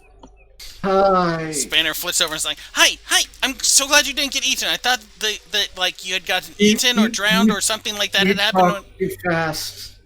Oh, sorry. It's okay. And He's like off in another direction. Ingrid does not mention about there being more that were expected to be captured to Faradir, because she doesn't think he can take it right now. Okay, I'm gonna go back to my room, guys. What are you holding? Flute. Oh, like great. I look towards Grigum slowly. And I look at the flute. I don't think it looks anything like Grigum. If you remember from the sleepover, Grigum played it was a flute, right? Grigum, you have a flute, right? Oh, his screen's frozen again on mine. I think it was a flute. I think that's what I have on my notes. It was either a flute or a lute. We'll give that a minute to see if he unfreezes.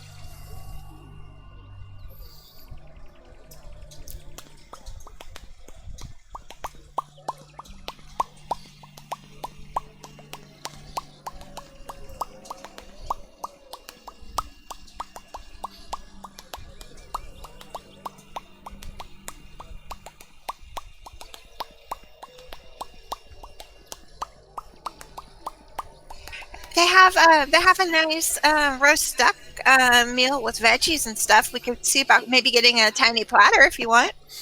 Are you talking to Spanner? He like Faradir said he was talking too fast and he flitted off and now he is annoying the nearest table. Like he's like, "What shall eat? What you drink?" So like grab the drink and lost video. I'm gonna try to. He's going to. Yeah. He's refreshing.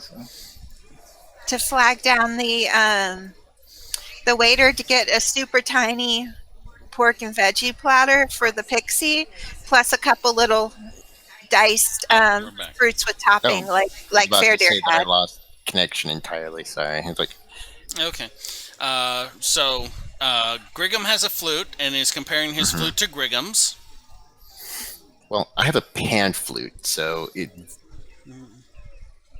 Very different kinds of flutes. You know, like if he has a flute, it's going to be different from a pan flute, which I'm just on. Yeah, pan flute is kind of harmonic-y. Grigum's flute is more like Paul Revere-ish, I guess. It's nice. It's like got some engravings of like forest scenes and stuff like that on his. Yours has a similar. What is that? What Faradir? Like. Yeah, that's Faradir's. I think yours is just a basic pan flute. Yeah, mine is just the pan flute. Yeah, no, Faradir's has like a nice-ish flute that he got from Centaurus that has like some forest engravings. He basically stepped out, went to the first music shop he found, bought it, and then came back. Yeah, he just bought a regular flute, right? Yeah. That kind. Yeah. Spanner is basically going from table to table, like stealing food or drinks off of the table from people. He's like, "Hey, is that good?" He's like, "Oh, that is good." He's like, "What you drinking?" He's like, "Oh, bye," and flits off to another table. Hey, Spanner, we're getting you a little mini plate. Spanner's like, with chopped fruit. Oh, I like fruit. What fruit? Yeah, I like fruit. Do you have like drink? I like drink. They have really good starfruit drink, and then they have beer, and then they have mixed drinks. I want all the drinks. She asked the bartender if they can get like a little taster flight. The bartender is like, of like beers and shot glasses and stuff. If it will keep him at your table, yes, we can do that. And some little chopped fruits with some chocolate on them, and a little tiny slice of duck and veggies. Yeah, sure. Just keep him at your table, okay? And Ingrid will also go ahead and give him a gold at this point because business expenses. Taking the client out. Certainly. Is there anything else I can get for you, ma'am? No, we're just taking one of our best clients out. And she gestures to Spanner. He's like, I see. Yeah, okay. I will have that all brought out to you very shortly. And he like wanders off and goes, talks to the bartender, points back at the table, and it's like maybe 10 minutes later, a tray full of like little shot glasses of various alcohols is brought over, and normally to y'all it'd be like a shot glass. To him it's like almost like a two-handed mug. Spanner flits down and he's like starts from one end to the other. Fruity, I like it. Oh, that is rich. Yeah, that's really thick. I like this one. And about halfway through it, like the platter of like small cut fruits and meats comes for Spanner as well. Okay, while this is going on, I'm gonna make a performance roll. Go ahead. Yep, natural 1, as I expected. Really bad. And like everyone stops eating and turns and looks at you, except for Spanner, who is like. The goblin maitre d' comes and says, if you'd like, I would be happy to have a performer play some music, sir. I don't usually get requests, but sure. Okay, certainly. Here, and he like, because y'all have paid him a lot of money. So he doesn't want to throw y'all out, but y'all are being kind of disruptive. So everyone is watching y'all. He goes over to like the minstrel that they keep on staff, and he's like, and it's like he stands up with like it's the Shino, and he stands up with like a it looks a little bit like a extra large violin. Like nearly double the size on the neck. So it's like extending his full arm out, and he starts playing, and it takes a second for the melody to start, but it's this really like deep bassy music that kind of feels like a rumbling in the chest the closer you are to him. So Spanner. Yes. I've been hearing that there's like a lot more people and test subjects like going in and out. That must be really disruptive over there at the Izzet. I mean, I don't work. I mean, with the op metal we do the we have like I do like the metal, but we have new materials coming in a lot, like weird materials. I like them, but I don't work with the people places. I do like the melt and then the fix and then the crank and then the I know, but you live on site. Like, isn't that noisy? Like all the test subjects coming through? Like, I heard it was like triple. Oh, no. Most of the testing is done like off-site in controlled lab environments. Like, we do like the experiments and stuff that are then sent out to like the test labs. So, donuts. No, I don't need a donut. Do do you make the metal out of people? No, well, Because there's a bunch of people coming in. no, most And now metals. new metals, so I No, kind of the people are going off-site, so they don't wake him up when he's not on shift. Yeah, That's really good. But Oh, is dang it it. loud for typically explosions? So Yeah, but you get used to those. people be louder than the explosions.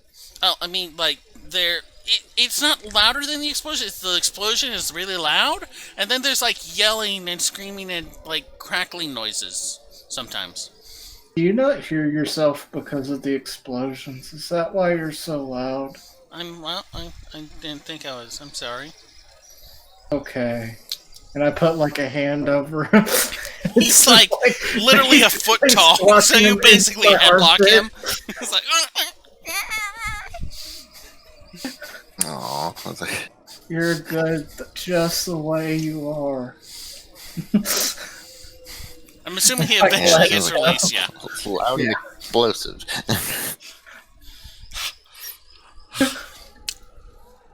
Drink. He Yeah, lets the- off like. A very like, exciting. Oh, he only drank analogy. half of these, so he's still got his. Yeah, he's working his way down the length.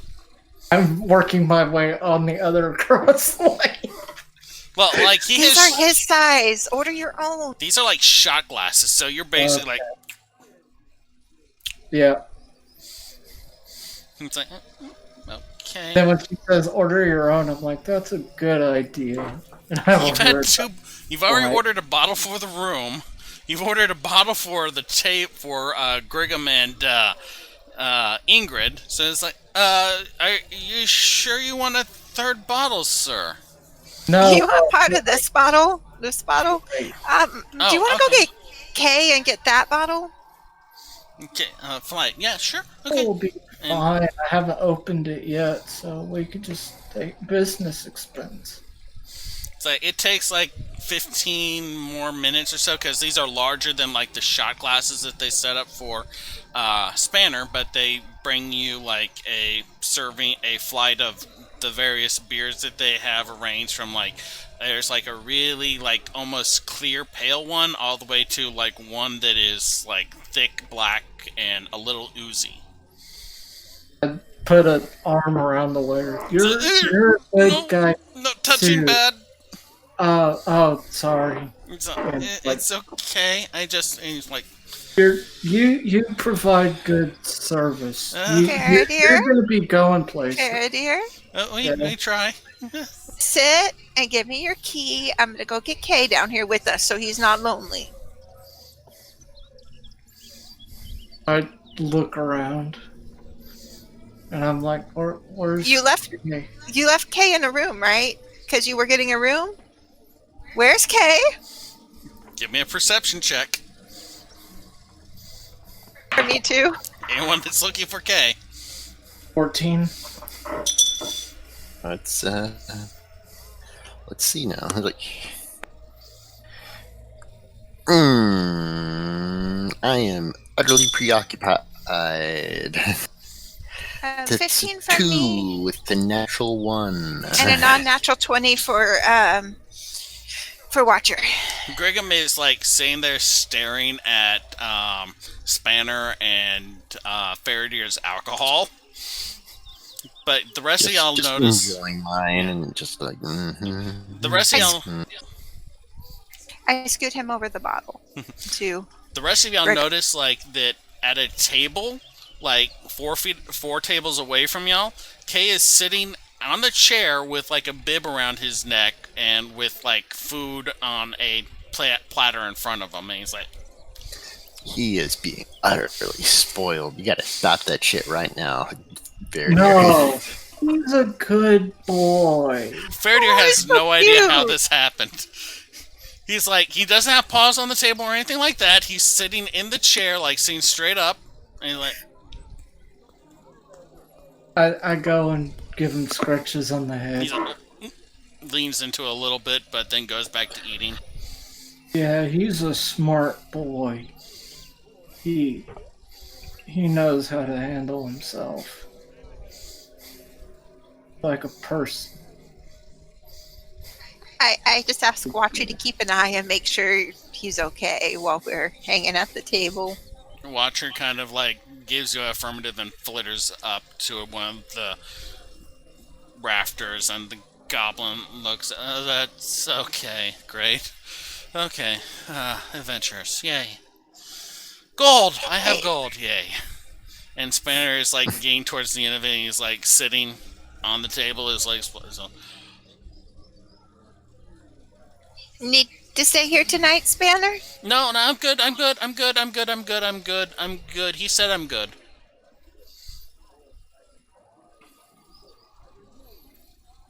So we could take him back on the subway, or we could put him in a room with us.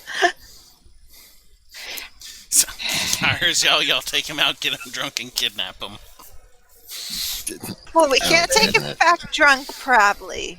And he doesn't work tomorrow, so we should probably get a room. Keep him here, just to not cause issues with the guild, you know. You want to split a room, Grickham, or you want to get separate rooms? Or do you want to just head back to headquarters?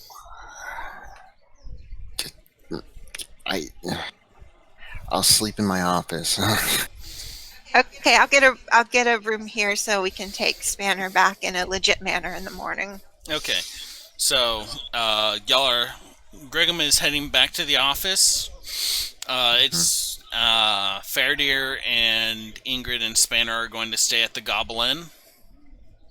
Yeah, I could just, I'm actually going to go ahead and put a pillow to the side in Fairdeer's room for Spanner, and then I'm going to sleep in that room in front of the door, so I can make sure that Fairdeer does not leave drunk. Sometime between when y'all left and when y'all got back, and while Fairdeer was gone, that Videlkin that y'all were watching earlier, the Demir information broker, had left. So, y'all set up a pillow for the drunk little Ratchet fairy who, like, kind of and curls up on his wings and like be in his sleep. He's out almost instantly. Ingrid just kind of settles down against the door. We've gathered Kay and Watcher too. Kay, does not resist much, but seems to be willing to go when y'all bring his food with him. Y'all have no idea who ordered the food or who paid for it, but he seems insistent on keeping his food. So y'all. Sense. I think we find more food when we get back to the room. Yeah, there's like a whole duck that's gone cold, as well as like veggies, and another bottle that's gone warm. Grigham, you're taking the subtram back towards the Barwon Hill neighborhood. There's the standard book goblin and a few late-night food vendors. Most of them are not like pushing around or calling out. They're just kind of like half dozing at their post. More or less like, hey, end of the day. He's like, let's just get something done. It's like, but not like we're not going to be. Like, we're not competing for anyone, really. No. The book goblin is literally just sitting on one of the nearby benches reading books off of her cart. The tram master writes out the ticket and stamps it and hands it to you and makes a note in his log because they track who goes where on the trams and stuff like that, and it gets compiled at the end of the day. It takes like maybe 15 minutes for the tram to arrive and off to the new Barwon Hill substation. They finished the construction on it over the 2 weeks, so it has like the station where the tram master records where you arrive from and like takes your ticket. It's like, okay, you arrived safely, no damage. Do you have any time dilation experiences or false memories before letting you go? About the same with the vendors down in this little area where they're basically just chilling. It's like late night. They're not expecting a lot of business. but they still have to be there because otherwise they get fired for not showing up. You arrive at the the second site agency. The door to like the main office way is locked, and there does not appear to be anyone inside. And the door to the hallway that leads to your upper area is locked as well. But Cathal gave you a key, so you can get into either one of those that you want.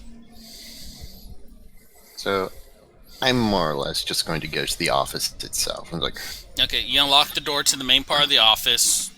It leads you into the the waiting room with like the little visitor log. You can see where they had Ratchet scrawl his name across the whole paper. And the door to like the back office is locked as well, but you have a key for that as well, so you can go on back and all the way to your office behind that other set of doors too. I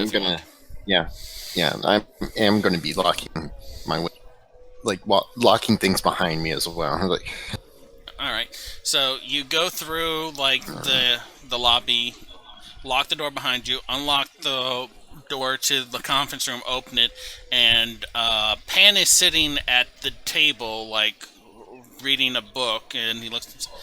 Mr. Griggum, right? say that again. Like, it's Pan Dravog.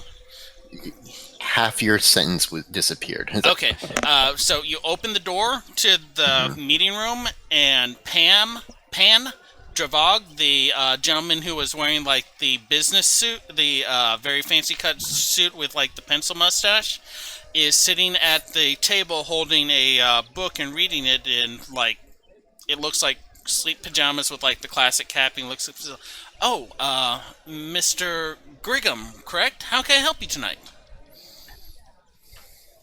Oh, nothing much. No, out of character. Like, does he look surprised to see me? Or? He looks like a little like it's late night. I'm just keeping an eye on the area. My boss just walked in. No, fine. Mostly checking things out before I head on to bed.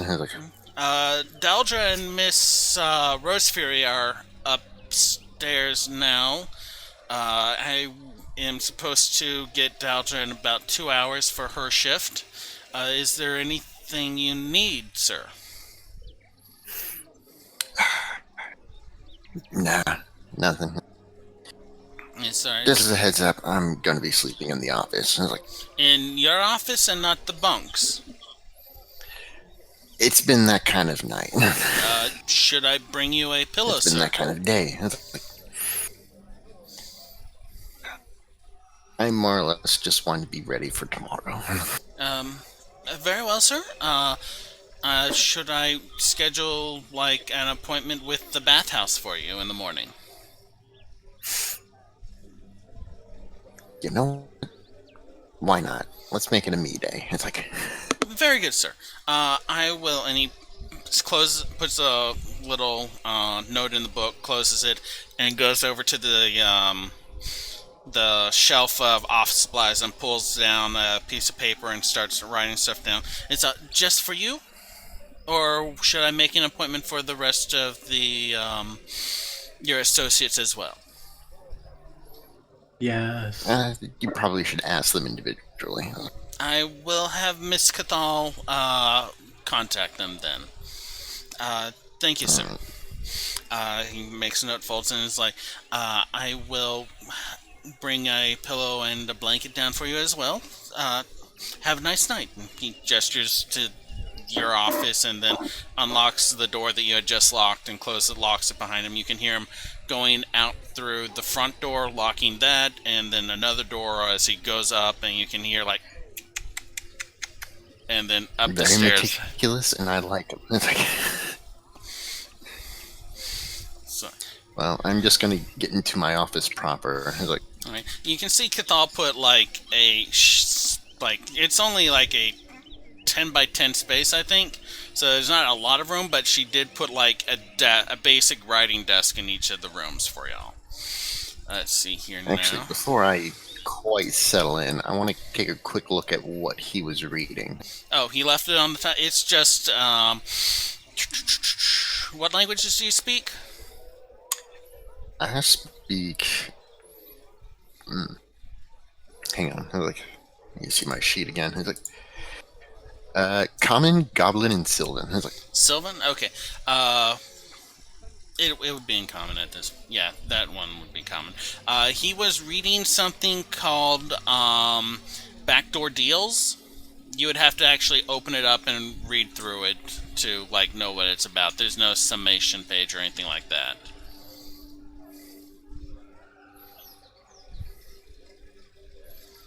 So what kind of book was it again? It's like... It's titled Backdoor Deals. So is this an instruction booklet or just like it's like a romance novel with a weird title? If you're going to open it up and start reading, you'll find out. Or if you're just... Yeah, I'm just going to you just kind of like open up to a random page and take a look at a paragraph like, or so. It takes a couple minutes to I figure him going through the locks is going to take, buy me some time. Like, you go through and it takes like going through a couple pages. You get the gist of what it is. It's a seems to be each chapter gives like information on how to do something like making a deal or negotiating or persuading someone, and then it has like a short story example of like what each person is doing. So it's not just instructional booklet, but it's instructional and then explanational benefit as well. This guy's a good study. I definitely need to keep an eye on him a little bit more. Okay, let's see here now. But yeah, he's a good hire. Okay, odd. So then I'm going to be in my office proper. I'm going to make sure the bookmark in that book, if there is any, isn't out of place. Yeah, he left a little slip of paper so to where forth. he was reading. Yeah, so on and so forth. Like try to make it look like it was exactly where he left it. So, Fair Deer, a couple minutes after like Ingrid has settled down, you hear like a voice in the back of your head, and it's like, "Hey, it's Cathal. There's Grigham's here apparently, and he's getting scheduling a trip to the bathhouse, and Pan wants to know if he should schedule an appointment for the rest of y'all. Get back to me." Sure. There's like a beat. Is that sure that you want me to, or...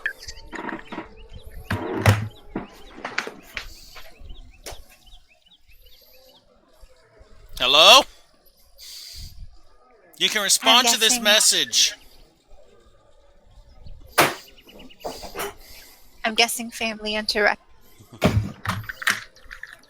It's like, Sorry. There's a beat, and it's like, is that a sure that you want me to schedule one for y'all, or sure? Affirmative.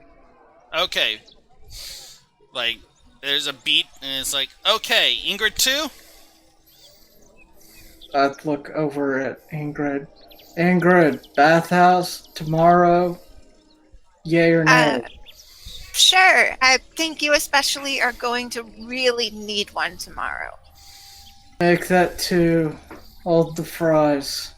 Tell her Rail's not in town. I guess I relay this. There's no response after that.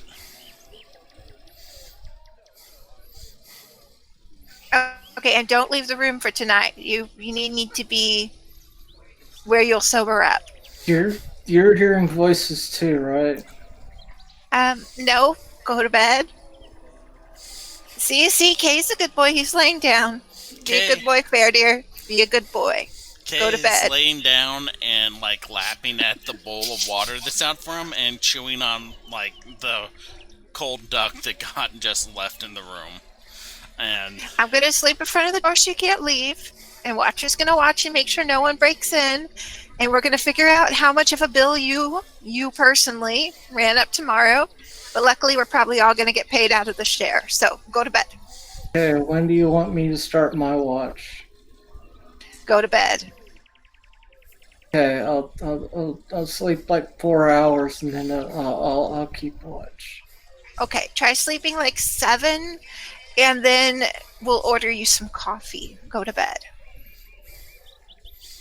Okay, get me up from my shift and then fall asleep. Okay, I think we'll call it at that. Y'all had an interesting day, I will give you that. We had a couple technical glitches ourselves, but all in all, I had a lot of fun. I hope y'all had a lot of fun. That was the most Looney Tunes trap setup I had ever done, and it went off as well as I could have hoped. So, everyone, thanks for watching us. I hope y'all enjoyed. The background bird sounds was provided by Sirenscape. Please follow us on Twitch, subscribe, and set up notifications on YouTube. Check out the wiki that Ziva has been working on. We'll get this video uploaded to YouTube sometime next week, depending on how technical glitches happen. Follow us on Twitter at bonusroll for updated information about the giveaways that we're going to be doing soon. And really, even if you can't do any of that, just like show us to a friend, see if they'd be interested in watching. Kidnap a person and have them watch like all 20-something hours that we have now. Oh No, wow, we we're do about not we're almost up to 40 hours, aren't we? Yeah. Oh, You know, I don't think what up to really 40 amuses because we me? had a couple. You know what really amuses me is the fact that for all this time we've been recording, Tux still only is like 10% of what we see of his view. yeah. Like I love that. Like we get like the bedroom panorama. I'm very fine with that. But I mean, I'm curious It's about like the he's ships just on a the wall. I small thing. like ships. My room's kind of a nautical thing. I like you, Tux. I like you too, Kiernos. And you, Ziziva, and you, the mage, and you, Rail, who couldn't join us. Or Meryl, I guess, Yeah, since we're being out of character. But Meryl popped into the chat and said hi and stuff like that during the thing. Yeah. I think. Yeah. Stagecoach. Apparently, I forgot the word stagecoach at some point, I suppose. Anyway, I'm going to go ahead and end the stream, stop recording, because we're done. I'm tired. That was not role-playing sick. Wait, I actually may have ended up doing another 6 NPCs today. I don't know. Zizva will let me know, because when she updates the wiki. Everyone, Sure. have a great time. Have a good week. Do something good. Do something bad. Balance it all out. Have fun. Bye, everyone. Bye.